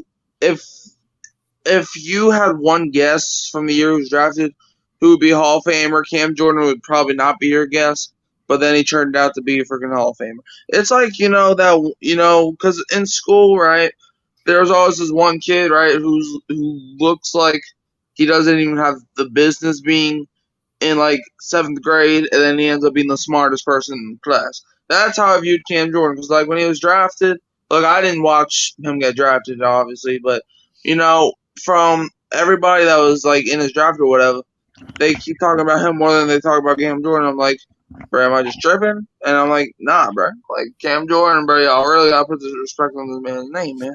I know he's not having the best last 2-3 seasons, but like that boy, like when he was in his peak, bro, like that boy was probably a top 5, maybe top 10 player at his position. It wasn't in correct me if I'm wrong, 2017 season playoffs, wild card round versus the Panthers. Wasn't it Cam Jordan that got the game-winning sack, or did he assist on that? I forget. But no, it was. I know he was in the play that involved the Minneapolis Miracle. I know he was in that play. Because I remember he was trying to go after Keenum, and then the offensive line. And Cam Jordan was about to get there too. He was just a couple seconds late. So yeah, what could have been? Bro, I really think if the Saints would have not allowed that touchdown and the refs should have called pass interference the year after, I really think the Saints could be a 3-time Super Bowl champion right now. You know, it's crazy when you think about our playoff record against the Eagles. We're 3-1 against them, and the Eagles' one win came with the 90s, 80s, before I was born. So that's interesting. Oh, Hoodie and Mike, since you're here, I got a question. Okay, so I was on when the Saints had named their team captains earlier this year. I don't know if you saw that post on their Facebook, and of course JT Gray and what's the long snapper's name? I forgot his name, but JT Gray and the long snapper were named captains, right? Wood. You know, basically they're special. Zach Wood. Yeah, Zach Wood. Yeah. They were named captains, obviously captains of the special teams. And this one dude, and the funny thing is I found out he wasn't even a Saints fan, was like, your name, he was like, who is JT Gray and Zach Wood? And see, I thought he was a Saints fan. So I was just like, you're a Saints fan, you don't know who JT Gray is? And then he was like, no, I'm not a Saints fan. And then he was like, oh, they're special teamers. Why would you name special teamers captains? They're not real football players. Like, are you, you know what? I don't like insulting. I was like, are you dumb? You just want to say special teamers are not football players? Jesus Trust me. Look, when I tell you, bro, special teams is basically just like the offensive line, where it's like you can't win without them. Because you see, especially because look, there's this one time I was playing Madden, right, and we gave up a kick return touchdown on the last play of the game to lose, and I was like, yeah, I'm gonna start respecting special teams players now, because like, bro, special teams players are the one that gets you blocked punts to get your team in good field position. Sometimes like JT Gray did this past week, literally blocked a punt. The dude who's not a real football player. Yeah, like, and also, you know, they can tackle well. You know, that's why some people are like, why you got freaking Tyreek Hill as a punt returner? Well, because he's the one guy that can give you a chance to score. Like, do you not want you? I understand about injuries and stuff, but like, that's like saying why you got Tyreek Hill a receiver. He can get hurt. Like, right, you can get hurt anywhere. So, like, let me tell you, special teamers in the NFL, there's a reason they're called special teamers, and it's not just because they're on special teams. Special teamers are specialists. Okay, the only people who know how to kick the ball the way they do are kickers, right? And not to mention on punt return, on punt coverage and kickoff coverage, special teamers are basically the dual in between skill players and you know what I'm trying to say, because as a special teamer you have to be at least somewhat athletic, you have to be fast, and you have to be agile, because the returners are all of that, which means you have to know how to tackle very greatly like a defender, but you have to be agile enough like a skill player. You know what I'm trying to say? Yeah, like the Saints, bro. Man, oh man, like the Saints, they need those special teams. Cause like, I'm sorry, bro. Like the Saints, they should have won last week, and I believe one of the reasons why they had the lead for as long as they had the lead was because of the special teams. You know, Blake Grupe got you the 3 points on that first drive. JT Gray got you a blocked punt. You know, like special teams, bro. Like there's just so much they can do. Okay. Like what else? Like, what do you want the special teams to do? Freaking buy you dinner just so you can respect them? Like, bro, come on, man. And then it's like I said, sometimes I think people forget there's 3 phases of football because they think of offense and defense, and I'm like, yeah, the special, like you say, but they're not starters. They're special teams. They're starters on the special teams unit. I don't understand how this is a hard concept to grasp. Yeah, man. Like, bro, because I was watching this one video, right? And he was basically determining whether he thinks a player is a Hall of Famer or not. And I think he was arguing somebody who's on special teams. And he was like, look, I'm sorry, but if you're just a starter on special teams, then you're basically not an all-around player. And I'm like, okay. I mean, technically, if you're on special teams, you are an all-around player. Like, you might not be throwing the ball or sometimes not even running the ball, but you got to block for another person. You got to tackle somebody, and sometimes you got to get your hands up like a DB. So, like, at the same time, yeah, special teamers are full-time players. 'Cause at the end of the day, you can't win without special teams. Like, bro, Brandon Aubrey just hit a 65-yard field goal last week because of special teams, bro. Like, that doesn't regularly happen. Exactly. Oh yeah, guys, I just want to bring this up. This is kind of irrelevant, I know, but like, because I'm looking at like the YouTube broadcast, which is like behind what we see in StreamYard. I know that I am like rocking and shaking some. I promise I'm okay. It's just nervous tics. I don't know why. It makes me self-conscious, but I'm okay, guys. Been there, man. Been there, brother. Man, so yeah, bro. I just, like, some people just don't know football, bro. Like, you see, some people, they'd be like, man, I'm a Saints fan. But look, I'm sorry, bro. Look, you can be a Saints fan, bro. But look, I'm a football fan, okay? So, yes, I'm always a Saints fan, number one. But I'm always a football fan, okay? So, if there's a game on, I'll be watching. Even though I fell asleep during the game last night. But to be honest, I wasn't freaking trying to watch that game. How do you get your face mask pulled and yet it's a flag on you? That's like saying you murdered somebody, the other person goes to jail even though they're already dead. Hey, But can I input on that? Sure. So I used to, for like 2 seasons, I refereed high school football. Now I'm gonna obviously just put a disclaimer: high school rules are not the same as NFL rules. They are very much different. The freaking book is like this thick still, like to freaking remember stuff. So now I'm not gonna lie. That what happened last night was a freaking face mask. I'm not gonna lie. But like whenever I see like things happen in the NFL, like, you know, that referee part of my brain still like kicks in because I'm like, oh my God, there's so much going on here. Like one of the biggest things was when Dak threw the ball, which a lot of people said should have been intentional grounding, but Dak did not commit intentional grounding. You guys know which play I'm talking about, right? Mm-hmm. So yeah. What happened, and the referee described it perfectly, is intentional grounding implies grounding of the ball.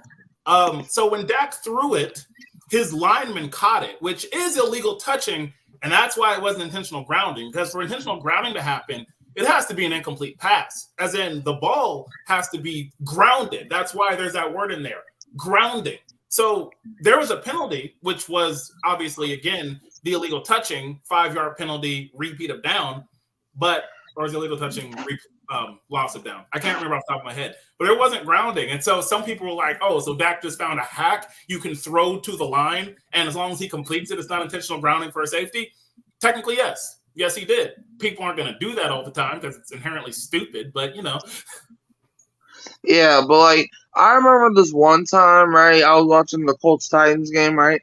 And a lot of people were like getting mad at Carson Wentz, who's the quarterback for the Colts at the time.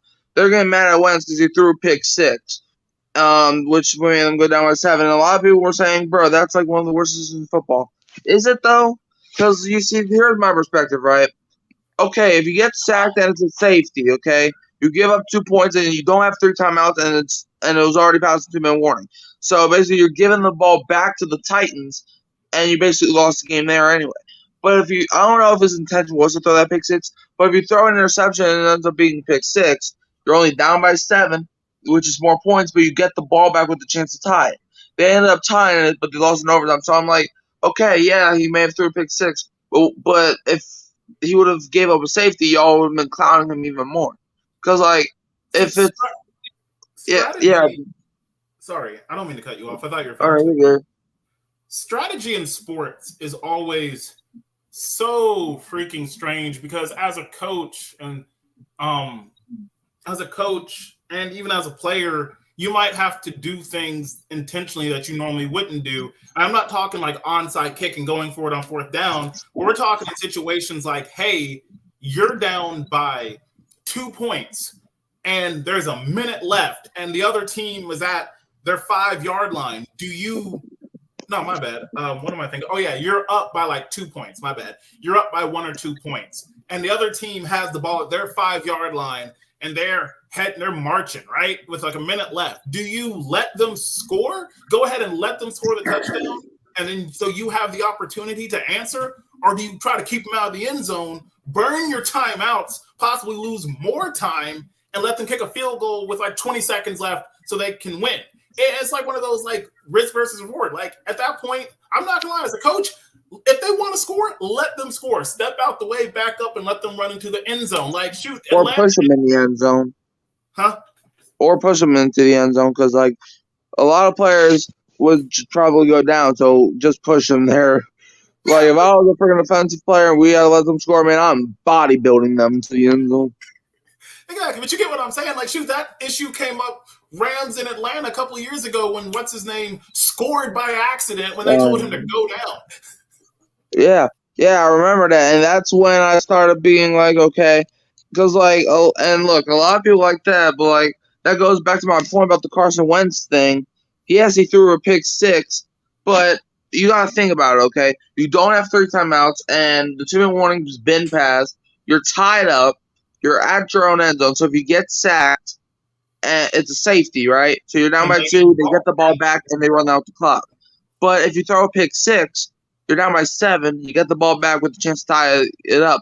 And guess what? They tied it up. They lost in overtime, but they tied it up. So people were like, they were blowing up Wentz. And I'm like, are we seeing the same thing? Because was he not in the end zone? In that situation, hopefully you would hopefully try to set up a situation to punt the ball. But I'm not gonna lie, like anything in that situation is better than a safety. Because then you go down 2 points and you have to give them back the ball. You don't want to do that. Like, I don't understand if you'd be like, well, he should have threw it farther. But by the time he was getting ready to throw, the defensive end or the defensive lineman was already on him. So he had to make a plan. You know, yes, it's a pick 6, but at the same time, bro, like, at least you get the ball back. But, like, if it was a safety, the game would be over anyway unless you get them to muff the ball or muff the punt or whatever, which is going to be a rare thing. It's just as rare as an onside kick. Exactly. Hey, correct me if I'm wrong. Doesn't this, because we play Atlanta this week, isn't this the start of like 3 consecutive division games for them? Like they have us, Tampa, and Carolina, right? So this is like a division gauntlet for Atlanta these next 3 weeks, and I really want to start them off with an L on it because. Well, hold on. First, Chelsea and James, if you're talking to us, you can go suck it. Wait, no, for real. What are you talking about, Chelsea? Like, bro, like, man, you see, those are the type of people that just pay attention to box scores and stuff. I don't watch no damn football. Look, bro, I played football and I watch football. We don't know what we're talking about. We're trying to give you knowledge. Okay, sure. Get sacked. Give up a safety and lose the game. Sure, I don't care what you do. Like, bro, that's what you basically, like, if you, bro, like, that's like saying, bro, freaking punt the ball and freaking second down just because, just because nothing, because you're stupid. Like, bro, man, shut up, Chelsea James. It's like the situation where and see, when I heard James, I thought you were talking to me. That's no, just laughing, James or something. Chelsea. Yeah. But it's like it's like when you're on like 3rd and like super long, like 3rd and 20, and a team runs a screen pass or runs the ball, and people are like, well, that wasn't going to get the first down. Why'd you go? What are you doing? That's a bad play. It's like, dude, it's 3rd and 22. Okay. Yeah, that's what I'm saying. But, like, if they would have freaking threw a Hail Mary or something and they got picked off, they would have been clowning them even more. You see, some people just don't understand football. Because, like, people are like, it's 3rd and 20 from the 25-yard line. Why are you doing a freaking draw play or a screen pass? Because, bro, unless you have freaking Jesus back there, you ain't doing a miracle to freaking convert a 3rd and 20. Like, I understand sometimes it happens. But, bro, if anything, a screen pass is actually the smart play to do because it might catch the defenders off guard. Exactly. Like, you have a 3rd and 20 play. Like, I'm sorry. I mean, coaches don't generally have, oh my God, generally don't have a 3rd and 20 section in their playbook, Like, that's something you go for at the end of the game if you're trying to catch up. In the middle of the game, it's 3rd and 20. No, run the ball, run a screen. Maybe they might make some magic happen. If they don't, it's okay because you were planning and prepared to punt it anyways. That's one of the situations we're not going to risk doing something crazy for something that doesn't need to be risked right now. It's 13 minutes left in the 3rd quarter. We're up by 3, down by 3, what have you, 3rd and 20. Okay, run the ball, run a screen, and see what we can do with that. And if we don't make it, we punt the ball or kick a field goal. Yeah, man, like, bro, like that's like, bro, like if it was like 3rd and 15 or whatever, okay, maybe try slam. But like if it's 3rd and 20, 3rd and 22, what would you rather do? Do a screen pass, get some, especially if you're in field goal range. Would you rather do a screen pass, get some yards, and potentially the worst case scenario is that you punt the ball, or try to a freaking deep pass, risk it being intercepted and return back? Like that's just pick your poison. I'm not gonna lie, I'd rather punt the ball because you have a good. Then if you get a good punt, you pin them like at maybe the 5-2 yard line. Like that's pretty good towards friggin' tossing an interception, and they get the ball like what, the 50 yard line, the 40 yard line. So yeah, I just don't like. Sometimes you gotta look at a football game as an analyst before you look at it as a fan. You even hear commentators say it all the time. They're like, "Oh, it's 3rd and 17 right here, but they can get 4 yards and they'll be in field goal range. Let's see what they do. Oh, they're going to take the 6 yards and send out their kicker. That's the right decision." Like you hear commentators say it all the time. Yeah, bro. Like that's why I like guys like Tony Romo, because he can predict plays. You know why? Because he was in the quarterback's eyes before, because he knows what's gonna happen. Like that's like saying, like, bro, like Tony Romo. I like guys like that because he knows what he's talking about. I don't like look. I have beef with casual fans because like they're like, okay, like they're like, man, why do we not freaking throw a Hail Mary every play, man? Because those are fun to watch. Like, okay, yeah, a deep pass might be fun to watch, but that's not football. That's something that you do in Madden rookie mode just to freaking pad your stats. But like, if it's football, Hail Marys ain't working every single time. Yeah, it's like they barely work one time a game. Like I talk to some people, right? And people be like, let me give you an example. Sometimes, you'll see a quarterback drop back and they'll throw a pass deep, right? And it may or may not hit the receiver. Sometimes he just overthrows it and it just is complete. And people are like, what were you looking at? So-and-so was right there. Now, I'm not going to lie. Sometimes I do think the quarterback should take what the defense gives you. But like we hear it all the time in basketball when people take shots at half court, or in soccer when someone takes a shot to see if the goalie's paying attention and see if they can catch them off guard. It's called a heat check. If you see something and it's like, hey, I don't know if I'm going to get this opportunity again. Let me go see if the defense is slacking. I don't mind Derek Carr throwing a deep pass to Shaheed, whether or not it's caught on like an early down, like first down, because like I was like, dude, because if it works out, it's great. If it doesn't work out, as long as it lands incomplete, it's second down, and that's fine to me. Like some people have like this weird understanding of, like, I understand a quarterback should take what the defense gives him depending on the situation. But, if you have Olave open at 5 yards, or you have Shaheed burning a defender by 5 yards, 30 yards up the field, I'm not like, Derek, throw it to Shaheed. Give Shaheed a chance. You know what I'm saying? Mm-hmm.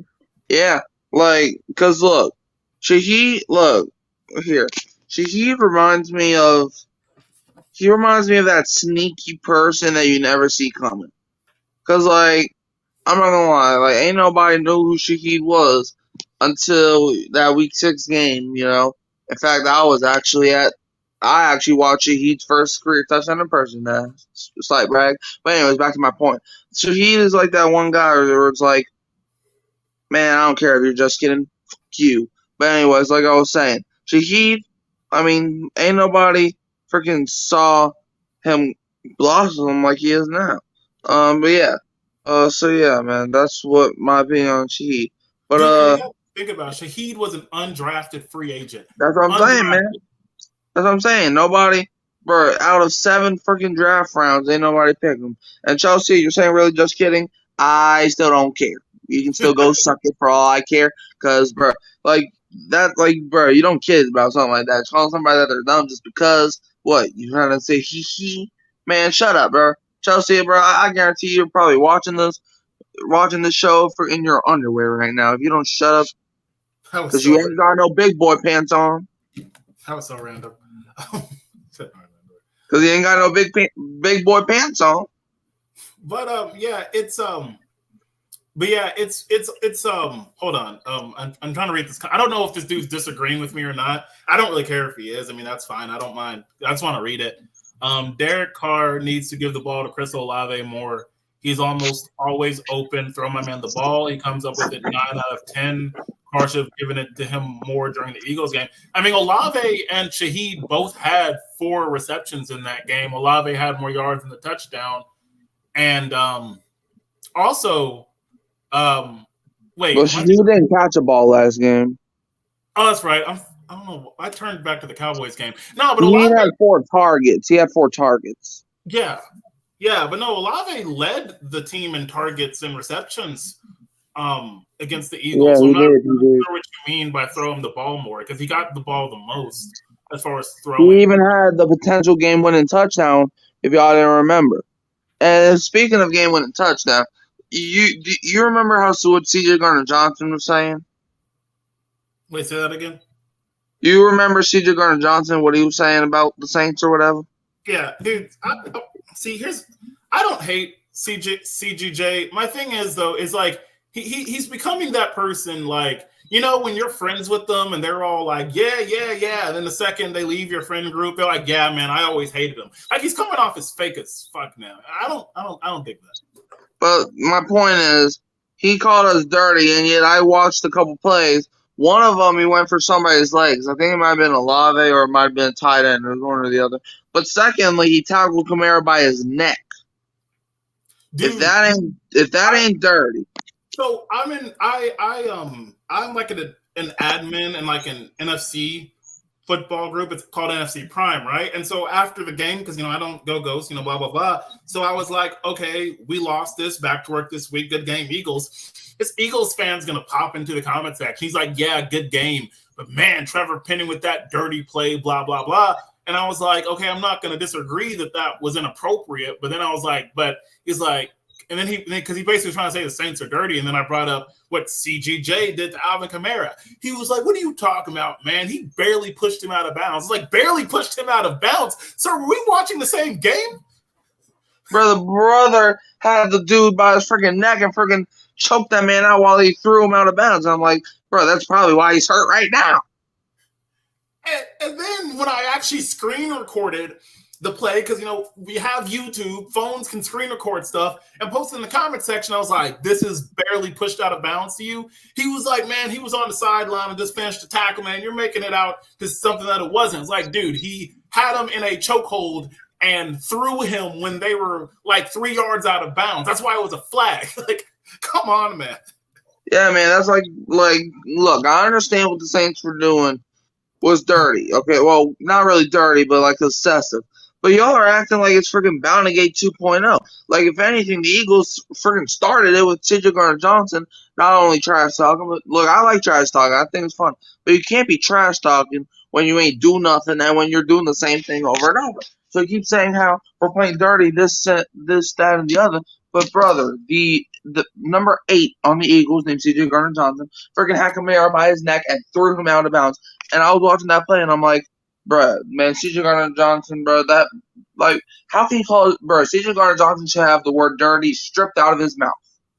Dude, like I said, I reffed high school football. Like, I'm not going to lie to you, this is going to sound funny, but, like, I was probably, because when I was reffing high school, I was a line judge. So I was the guy, the 2 referees that are on either side of the line of scrimmage, the ones that call offsides, call start, the ones that spot the ball.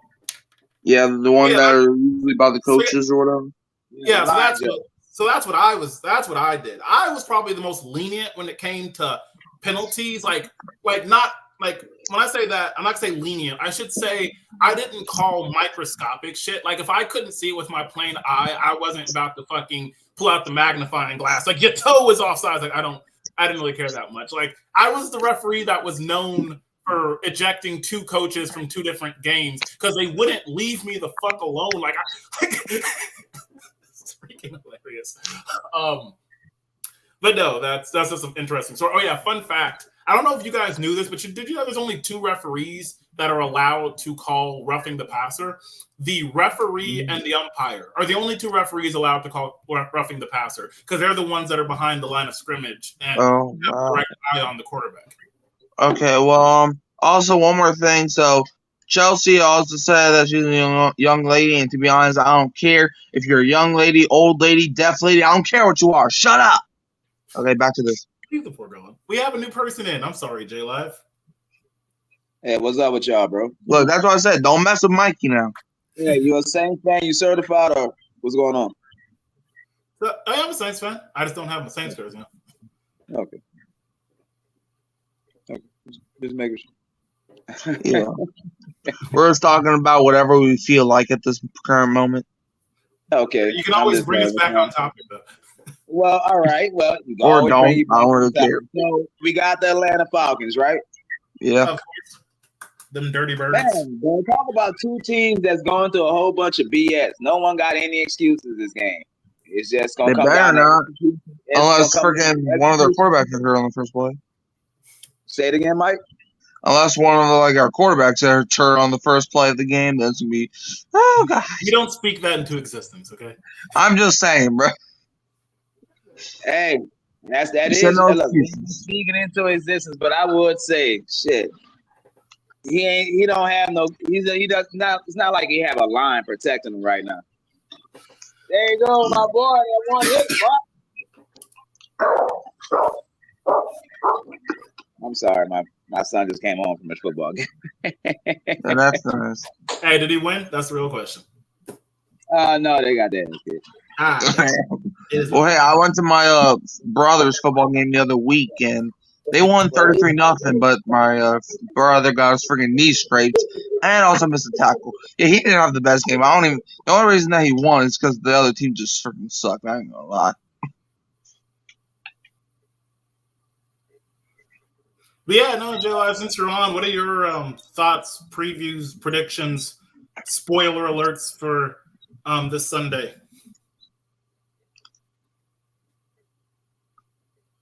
You still there? Shut up, Chelsea. We know about Saints. Did we lose J Live? Maybe. Or maybe he's talking to his brother. Well, while he's doing whatever he's doing. Chelsea James said they talked about Saints, but they don't know Saints. Brother, who don't know Saints? Try me. Who don't know Saints? Yeah, J Live is muted. But yeah, I'm gonna try to bring it back on topic to the game. So, like I said when I first got on, the key to beating the Falcons, in my eyes, we're gonna have to establish the run early. We're gonna have to establish the run early to take the pressure off of Carr. We're gonna have to give him good matchups. As far as Carr goes, it's my same thing whenever I talk about quarterbacks. Don't be afraid. When you're afraid, that's when you make bad decisions. When you're constantly second-guessing yourself, that's when you make bad decisions. If you see Shaheed open and you want to throw him the ball, let it rock. If you want to throw a check down, don't be like, like, no, let it fly, man. Like, don't second get. Like, I promise you, when it comes to certain things in sports, you mess up the most when you second guess your decisions. Like, like there's a difference between, analyzing a situation and then maybe redirecting somewhere else. And then there's also a difference between second guessing yourself and being like, yeah, I'm gonna do it anyways. Because like that's when you start screwing up. Like if you're gonna do something, do it with confidence, do it with precision. Yeah. And sometimes you have to live with the consequences. Yeah, that's why a lot of quarterbacks are taking sacks most of the time, because they're taking too long to make a decision. Like, should I check it down or should I take the open guy?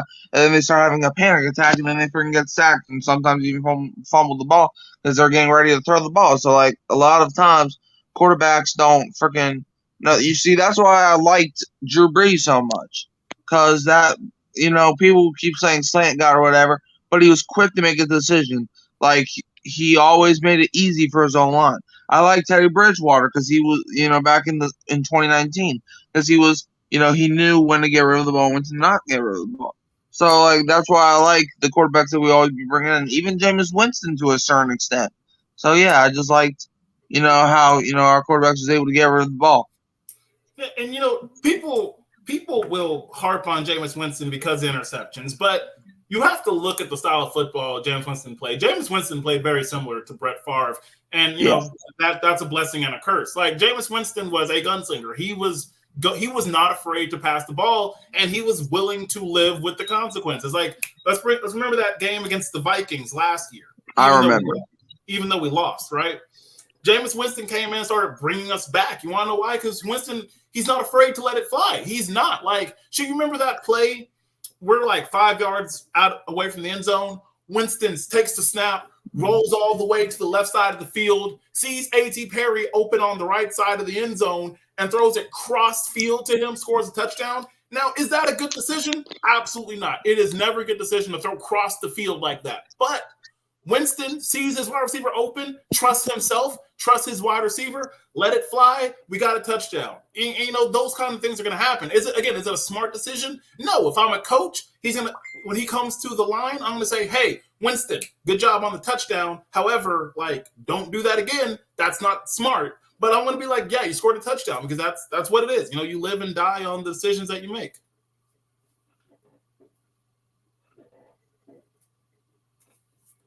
I'm talking to myself now. I lost Hoodie. I lost Hurricane Mike. I'm here still. Yeah. Someone commented, what is your starting O-line for the Saints? I seen where Ross Jackson said Fuaga, Patrick Lemieux, Young, and Penning. I think that you have to keep Fuaga out there. You got to keep Penning. Penning has been playing well. Now, as far as who you're going to put in where at that point, I'm just going to leave it up to the coaches. But I think you have two people who are definitely mainstays. You have Fuaga and Penning.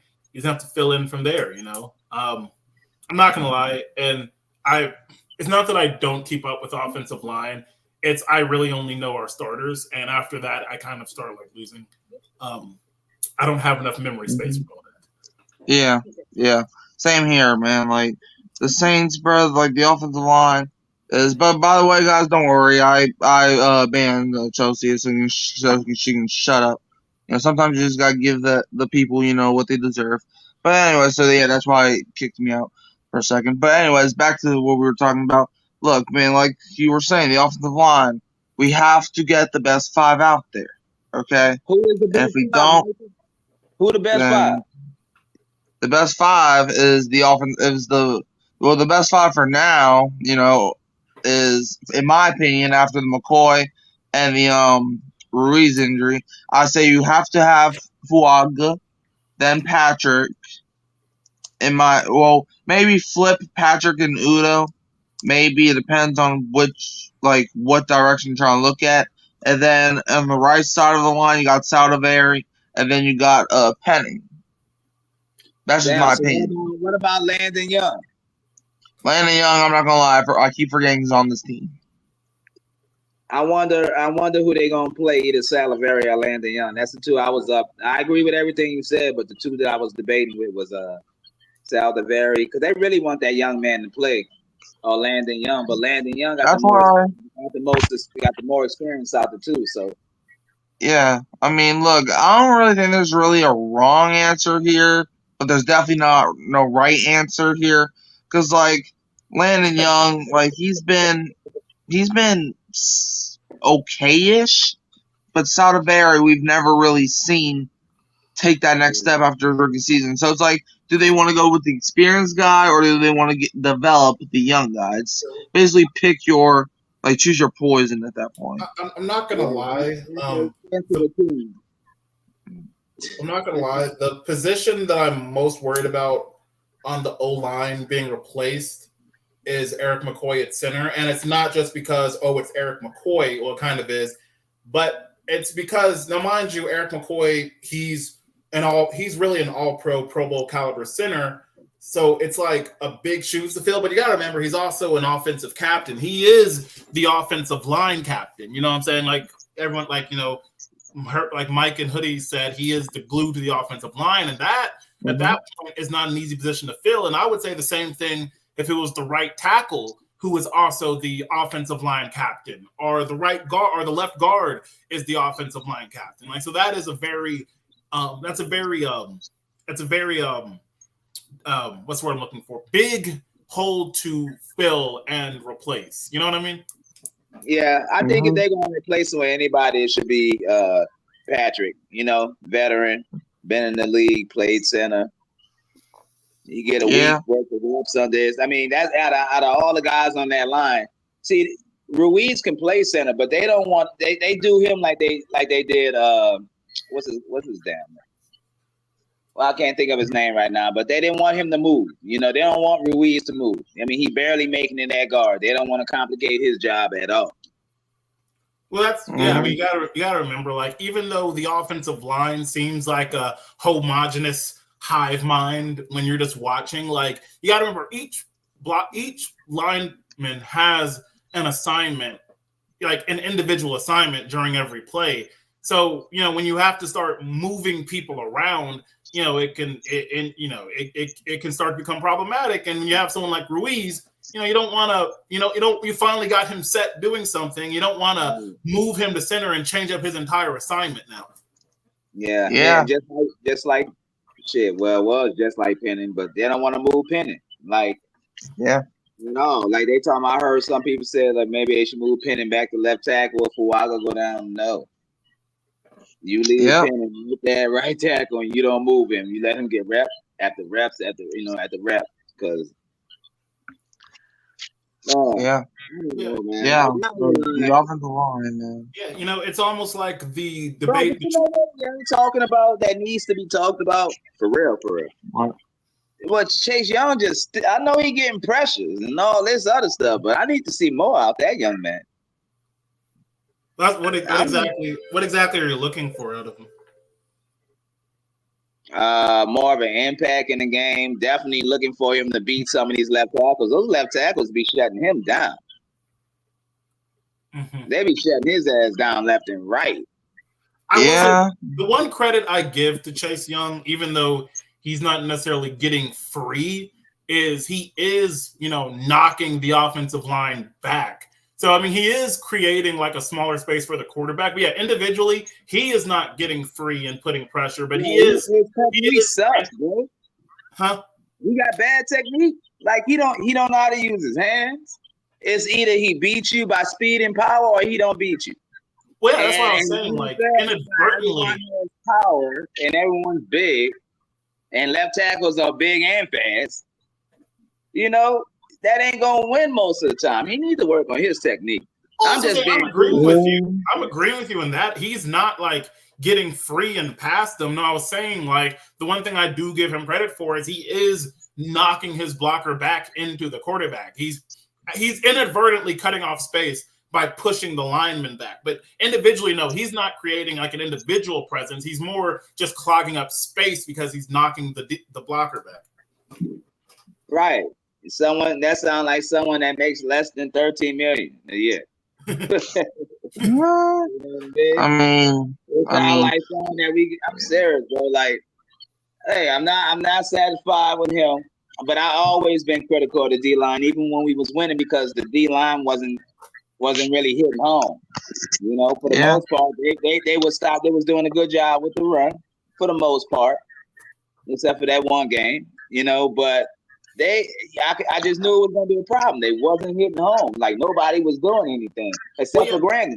I brought up this point earlier when it's actually funny that you said it, so now I can reiterate it. And I'm not like disagreeing with you necessarily, but it was more I brought up how, like, you know, our defensive line isn't like getting a lot of sacks because those mostly coming from the second unit. But I said I will give the defensive line credit for making the quarterbacks have to make quick decisions, like, because you're right, the defensive line is not getting sacks. They, for the most part, are not taking the quarterback down, but they are getting to the quarterback. You know, they're making the quarterback have to scramble and make quick decisions. Some decisions they probably don't want to make. So I'm giving them credit for that, because you're not always going to get sacks. You're not. But the ability to make the quarterback have to move fast and make decisions fast is also a very appreciated skill. And they're doing that. If we could just get them to get the quarterback down more, that would be awesome. Yeah. I know. To make this Clint Kubiak scheme work, we need some dogs on our line. Which means they're gonna start making a lot of these people that we see on this roster this year. I can almost guarantee you a lot of people won't be here. Do y'all see us making a trade at the deadline for any key defensive lineman piece? Trade deadlines not for defensive linemen. I think they stubborn. I think DA stubborn with what he got. He like what he got. I think for O-line, yes. Yeah, I don't think the Saints ever made a trade deadline trade since the Quan Alexander move. Wait, say Yeah, that ever again, Mike. since then. I don't think the Saints ever made a trade deadline trade since the Quan Alexander move. Well, you gotta also consider the NFL. The NFL trade deadline is a lot different than other sports trade deadline because, like the NFL, it's week 8. Now it's week 8. It's very hard to. It's actually week 9 this year. Week 9. Okay, it's very hard to Oh, that's right, because the extra game. I'm going because week 8 was when there were 16 games, but it's very hard to be like, hey, this is the middle of the season. We're looking to trade these players for this player, and he's like, yeah, I'm not giving him up, man. We're working right now. You can take those 2 players in your draft picks and go kiss your ass back in New Orleans.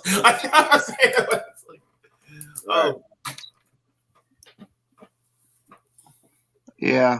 Yeah, I mean, look, like, I think if the Saints are going to make any moves by the trade deadline, maybe you get a freaking offensive lineman if Eric McCoy's not back. But, like, even then, like, it just depends on who it is. Because, like, I don't really want to invest, like, in too many draft picks just for somebody that ain't going to be on the team in 2 years. Well, with the trade deadline, most of the trades you see come from Super Bowl contenders or playoff contenders, trading with non-contenders and teams that are all but out of the hunt, because those are the teams that are willing to. So you kind of have to pick from their scraps and hope, hey, you have an all-pro guy and you're not doing anything. So why don't you send him to us and we'll send you some payback? Because that's right, by week 9, we're not going to be making trades with the 49ers and the Texans and the Chiefs. So that's just not going to happen. Yeah, I agree. Because, like for example, Washington last year, they had one of the best defensive lines with Montez Sweat and Chase Young. And then they basically sold out and traded both of them. And hey, it led to them getting Jaden Daniels, and he might be the face of their franchise. So, like, people are like, why do you tank? Well, because tanks work. And I'm not saying every team should tank. But for the Washington, I think it was warranted. You only had a couple wins by midseason. You were in a division with the Eagles and the Cowboys, so you're definitely not making the playoffs. So, hey, just tank. And that's what they did. And, hey, maybe they just got their future out of trading those 2 players. Yeah, I'm not against tanking, especially if you ain't got nothing to play for. Like, I know you want to let your players play, whatever, but why would you mess up a first round draft pick if you got a shot at getting it? Here's my tanking is like a double-edged sword to me for like intentionally. First off, the only leagues tanking can work in is obviously leagues like what the United States has set up, where they want parity, so they reward mediocrity and terrible playing with top draft picks. I'm not saying that's a bad thing. I like the idea of parity. You know what I'm saying? I think where the double-edged sword comes in is like in the NFL, or really any sport, be it NBA, NHL, MLB, NFL, nothing is guaranteed the next year. So, you lose this year to hopefully get a number 1 draft pick, and then you could still suck. Like, you could still suck, and then you're back in the same boat. So it's a double-edged sword because it doesn't always work out. Like, hell, for the Sixers in the NBA, it hasn't worked out for them yet. I mean, now they're a playoff contender, but they haven't gotten anything out of the process. Yeah, didn't they have like a year where they won like 10 games? Yeah, no, and it was all trust the process. It was trust the process. We're going to get these draft picks. I mean, yeah, we're losing now, but it's going to be great in the future. And like I said, they're a playoff contender now, but they're still not a threat. They still haven't been to the Eastern Conference Final. So yeah, the tanking got them to be competitive, but it still hasn't got them to the ultimate goal. And that's where tanking becomes a double-edged sword, because you're not guaranteed anything. Yeah. Like, look, I understand tanking and stuff, and like I said, I like tanking, but only if it comes at the right time. Like, for example, a lot of people were saying, like, tank, but like, I think the only reason a team should tank is if like you're mathematically eliminated, and even if you're not, if you're like 4-9, but you have like a 1% chance to make the playoffs, and freaking everybody loses over and over again. Like, just tank because you ain't making no playoffs then. So that's my situation on Yeah, tanking. Like, you got a if you know quarterback you have that's no coming out of chance. college that's highly touted. Come on, Yeah, especially if there's a guy that you really want. Because, like, if it's a year that there's like a quarterback. That's something that you got to do. You don't mess that up. Yeah. Because if it's a year, like, And for win your example, if last it was game like and be like 2021, 2020. yeah. Yeah, For that's what I'm example, saying. like, if it was It's not 2021, then I college, would you know. Who cares That's what, about finishing strong? well, that's what I'm saying. Like, again, like I said, if it's like the season's going on and it's to the point where you realistically don't have a chance, then yeah, I don't have a problem with the idea of tanking to try to increase your draft odds. But if you go in like the Sixers and plan to suck for 3 years, like, dude, like you're not going to be competitive for like 3-4 years, and you think everything's just going to turn around? Like, you're stupid. You're freaking dumb. Yeah. Man, look at the Texans now, man. Like, they were tanking for a few years, and now they're probably the best team in that division.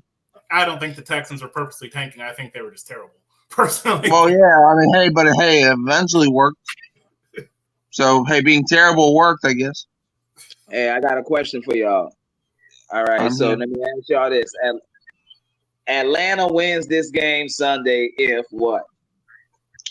Atlanta wins this game Sunday if they can get to the quarterback. Because, like, look, I don't think Atlanta has the potential to score 45 points. So they're not going to beat you by their offense. But if Atlanta can get to their car and make his life a living hell, you know, like we said that we're going to make Kirk's, then I think they have the potential winning. Now, if the Saints can counter that, and even if they do rush the passer like that, and if their car has some that we've never seen before, then I think the Saints still have a chance. But if Atlanta can get to the quarterback and make their car wish he was never born, then that's when I think they can win this game.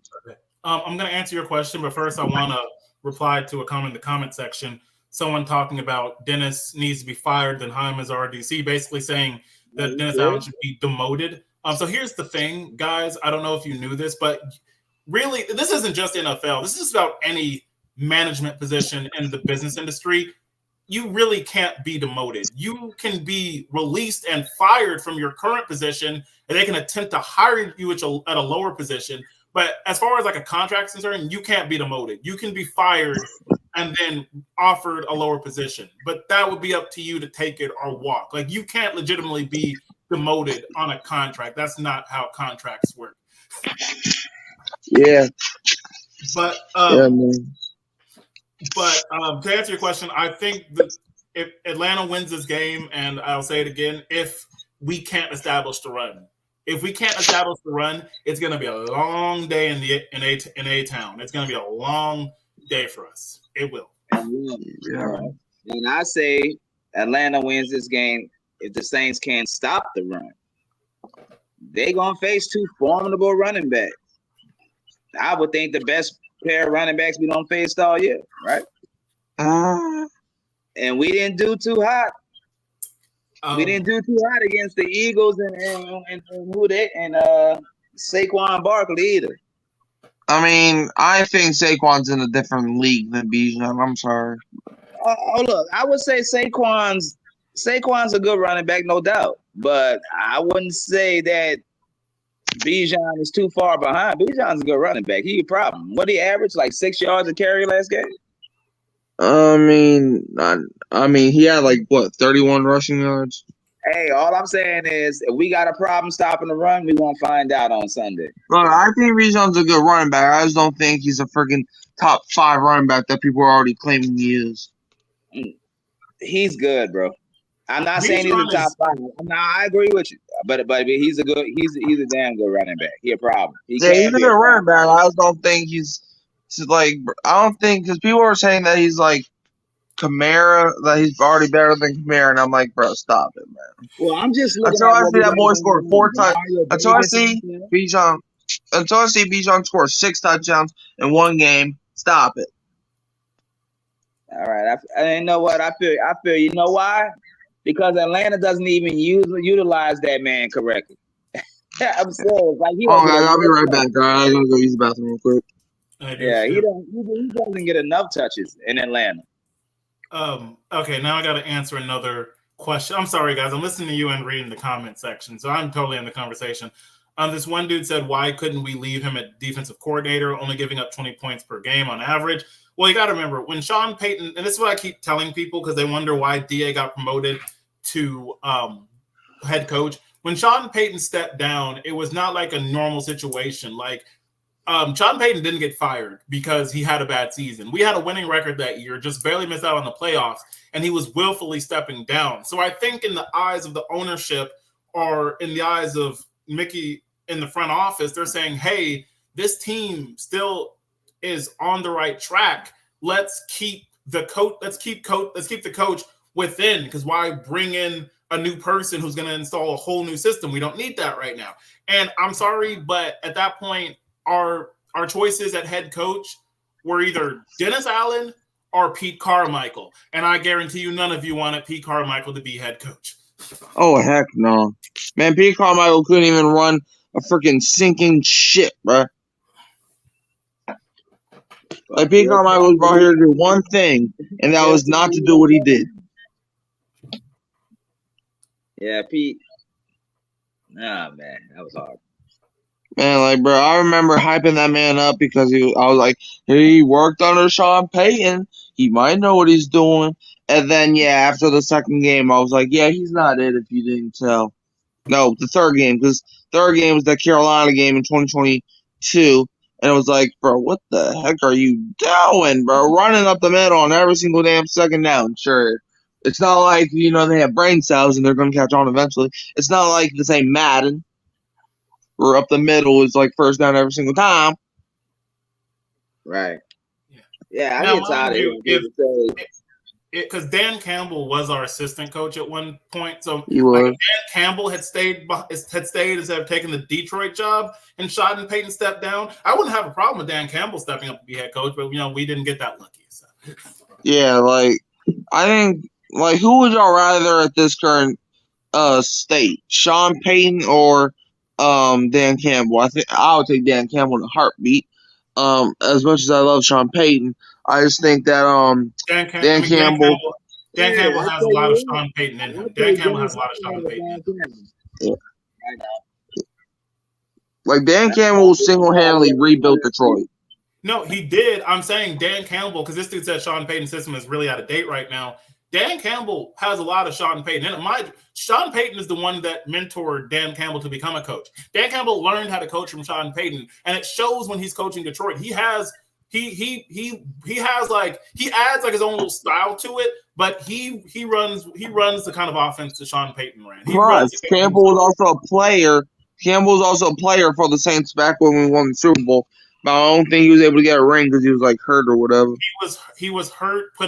He was hurt during the preseason and was on IR basically the entire season. He is labeled as a Super Bowl champion because he was part of the roster. He was never released, but they didn't give him a ring. He doesn't have a ring, but he is a Super Bowl champion. Yeah, because like he like Sean Payton, he didn't really coach him.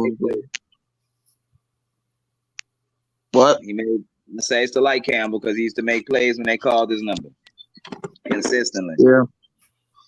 Yeah, like Campbell, he knows how to utilize his guys. Like Jahmyr Gibbs, he reminds me more of a Kamara than Bijan does, because he reminds me of a younger Kamara, where it's like, yeah, he's shifty. You never know what he's gonna do. Is he gonna catch the ball at the backfield, or is he gonna run for 50 yards? Like, that's what Jahmyr Gibbs reminds me of. He reminds me of so much Kamara, and David Montgomery reminds me of a little older Mark Ingram, to be honest. So I think the Lions really transformed themselves from the Saints system. I was reading a comment. Someone said, I'm happy to have Clint over Sean Payton right now. I mean, that's valid. Clint Kubiak's doing very well. I think it's still too early for that, because like, we can't really judge him off of the first 3 weeks. No, I agree. I was just saying, I'm just reacting to comments. And then, this one dude said Pete Carmichael was trying to run a Sean and Drew offense without Drew. Here's You know what's funny? Last year with Derek Carr, this is going to sound weird, but it's actually true when you think about the last 3 years after Sean Payton. That was probably Pete Carmichael's best play calling season as offensive coordinator since 2012 when Sean Payton was suspended and Pete Carmichael was calling the plays. Because don't forget, these past 3 years wasn't Pete Carmichael's first time running the offense. The last time he did was with Drew Brees at quarterback in 2012, and that was one of Drew Brees' best seasons. I mean, now, I think we all know now that was Drew Brees and not Pete Carmichael, but going to, and I think part of the reason, and it's going to sound strange when I say it, so please listen to me when I say it. Derek Carr is much closer to Drew Brees than what Pete Carmichael had to deal with between Andy Dalton, Taysom Hill, Jameis Winston, and everyone else. And it's not, and Derek Carr is not Drew Brees, but Derek Carr, kind of like Drew Brees, throws checkdowns, throws opportunistic bombs at like the weirdest times. And I think Pete Carmichael was able to like kind of model the way Derek Carr played, kind of like Drew Brees, even though they're two different. And also, he won games he had no business of winning as well last year. Yeah. So, like, I think, because let's face it, the kind of offense that Pete Carmichael ran with Drew Brees, he couldn't run that with Jameis Winston. He couldn't run that with Andy Dalton. You can't run that with Taysom Hill. You can't run that with anyone. The only other quarterback that he could have ran that offense with was Derek Carr.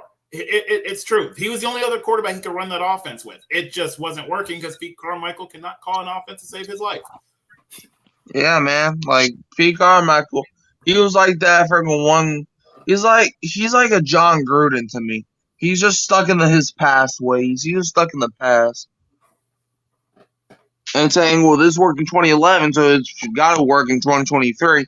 But, brother, it's a whole different decade. Yeah. Man, like him and John Gruden just freaking, they would be best friends if they could. Nope. Yeah. So, like I said, I'm still not hopping on the hate Derek Carr bandwagon. I didn't hop on the bandwagon last year. As far as I see it, I'm not gonna lie. If you're wearing the black and gold and you're suiting up for the Saints on Sunday and you're on the Saints side of the ball when the game starts, you have my undying support, and I will cheer for you the entire time because I believe in the power of positivity, and I will not speak negativity in the air. I'm not going to say some shit like, oh, man, Derek Carr is about to throw a pick right here. Oh, my God, Alvin Kamara is going to fumble right here. Oh, we're going to let up. I'm not saying that because I believe in the power of words. I believe in the power of positivity, and I'm not speaking nonsense into the air. You know? Last week, I predicted Tyrann Mathieu to get a pick. Yeah, right. And I think it was like a few plays before, like the Saints. Like as soon as Dallas Goedert caught a big bomb over Tyrann Mathieu, still don't know why Tyrann was guarding him. But when Dallas Goedert caught that big bomb, I was like, watch. I didn't call it was gonna be Tyrann Mathieu, but I was like, watch, Saints are gonna get a pick on this drive, and then boom, Tyrann Mathieu comes towards the pick, and then I think on the first drive, Alontae Taylor got sacked, and I'm like, the Saints are gonna sack him on third down. Watch, and then boom. So hey, sometimes speaking positivity works. Ethan supports every fan. Said Lions could easily be 0-3 right now. Yeah, but they're not. Yeah, that's what I'm saying. That's like saying, okay, the Chiefs could also be 0-3 because they got bailed out. But okay, but they're not 0-3. So get over yourself. They're not. I mean, you can make that argument for just about everything. Oh, if this happened, if this happened, that I mean, it didn't happen. Though. It didn't. If the Cowboys and Panthers knew how to play football, the Saints could be 0-3. But guess what? The Saints mollywhopped them, didn't they? Okay, shut up. It didn't. You know what I'm saying? Like, you know, I understand we can play the if this then that game, but you know, football doesn't live off of if this then that. It lives off of what happened. Yeah, because, like, bro, like, the universe runs for a reason, and, because, it's not like they got, like, screwed like the Saints did in the NFC Championship game, you know? We all know the Saints should have won that game, but it's not like the Lions did that, you know? Like, they lost to the Buccaneers last week, which was a bad game. I don't remember who they played last week. I'm not too sure. I forgot who they played last week, But I mean, they're not 0-3 because they have a good, solid team. As much as I'm not really a big fan of them after St. Brown went on this freaking podcast or whatever. But to be fair, the Lions, they're a good young team right now. We gotta remember the Lions. If people even had them winning 7 games, they would freaking get laughed at. And now if you predict them to win 7 games, I was like, you only got them winning 7 games? Man, I got them winning freaking 12 or 13. So, yeah, I mean, hey, the Lions are trending up now. I saw J Live went left, so bye, J Live. But, yeah, yeah, man. So, the Lions, hey, they're a good team. They're going up in the right direction. Nah, because Ethan, because here's the thing. I get what you're saying. But if you want to play the if this then that game, I mean, you'd have to rewatch the whole game and start playing that game all over again. Like, oh, but what if this didn't happen? And see, and that's like the thing. Like, I can't do that. I just have to go by what happened, because how like people say, like, let me give an example. How people say, oh, you guys have just only been winning by 1 possession. If you had lost all those games and only won by 1 possession, you'd be 0-7. Yeah, but then you look back at the last year and they lost all of those same games by 1 possession. Now this year they're winning those games by 1 possession. Like, so that's what I'm saying. Yeah. Hey, you remember the Minnesota Vikings back in 2021? You remember how it was like they were like, I don't know, like a 9-0 or 10-0 or 11-0 in 1-score games? That was 2022. And 2022. But in 2021, it was they lost most of their 1-score games. In 2022, they were 11-0. They lost all the same games in those. Yeah, in 2021, they lost. I don't know how much they lost, but they lost basically all of their 1-score games in 2021, and that's why they missed the playoffs. And then 2022 comes around, and now they're freaking 9-0 in 1-score games. I heard people complaining, saying if only they could finish in 1-score games back in 21, and in 2022 they did that. So who y'all think will step up? Although I did laugh when the Vikings lost to the Giants in the playoffs by 1 score. I did too. Look, I still don't like the Vikings. This is the first ever game I ever watched. Was the Minneapolis Miracle, so I still have beef with the Vikings. Yeah, no, that's what I'm saying, Ethan. Like, because you have to take those scenarios into play. Because we could have lost, but we didn't. Either because they learned from the past or they executed better in this game. Like, a lot of things can happen in the game, but it's about what did happen, not what could happen. Hold on. Can we answer Addison's question because she's been asking for a minute? Who y'all think will step up this week on both sides of the ball? You want to take the cake on this one first? Sure. So Taysom Hill's back. I think we're going to see a heavy dose of the Swiss Army knife in this game. I think I should say I think he's going to break out. I mean, we were going to see him regardless. I'm predicting Taysom Hill to have at least 1 touchdown, whether that be on the ground, passing or receiving. I think he's going to get a touchdown. He seems to perform well when he plays the Falcons. Defensively, I think we're going to see Alontae Taylor's name called again. I think we're going to see Alontae Taylor's name called again. And I'm expecting to see some sacks from Carl Granderson. Offensively, I think Derek Carr is going to have a better game than last week. I'm predicting maybe 2 touchdowns passing from him, or maybe 1 rushing, 1 passing. Anyways, I'm predicting 2 total touchdowns for Derek Carr. I think Kamara is going to get his, even though he's a little banged up. I think Taysom Hill is gonna find some production, and I think Rashid Shaheed's going to step up. Yeah. Well, on the offensive side of the ball, I actually got to bring Rashid Shaheed. Because, Shaheed, coming off of a 0-catch game, he's going to basically be like, man, I got to step up. And he's going to – I think he might get 2 touchdowns this game. And, because Shaheed, he's going to take the top off the defense. He even took the top off the defense last game. It's just they couldn't finish the catch. So I think, he's going to get at least that 1 play where it's going to be like, oh, there he goes. And on defense, I think it will be probably Carl Granderson again because, the same offensive line issues the Saints are having, the Falcons are also having. So, I mean, and like I said, I think we have the best defensive end in the division in Carl Granderson. So I think he's definitely going to be a big factor in the defensive line. Yeah, and all right, so yeah. Hey, fellas. Yeah. Hey, I was just letting y'all know we're about to end it here. Your boys got to go to work tomorrow again, and That's fine. I'm gonna watch the grand final tonight, anyways. AFL, go Swans, baby. yeah. If you are looking to watch that, I did put the link in the chat. I got my boy Real Fan Sports. I want everybody before we head out of here, click that link and head over there and put Hoodie Jew Raid, and let them know that y'all was coming to watch, and support them from Hoodie Jew, and that's what they doing. They about to have like a little watch on that game. So if y'all want to go watch it with them, and go support the channel, click that link. Do that for me. Also hit the like button on your way out. Hit the subscribe button if you are new, and also turn your notification bells on so you don't miss out on any of the great videos or live podcasts that we do on this channel. But with that being said, I'll probably see y'all back Sunday after the game. Probably Sunday night we'll be live again. And until next time, I tell everybody who that, and don't be a Falcons fan. Yes, that too. I forgot to say that, and that don't become a Falcons or Falcon. Who that, baby? Yeah, that's my new outro I got for my channel. Who that? Yeah.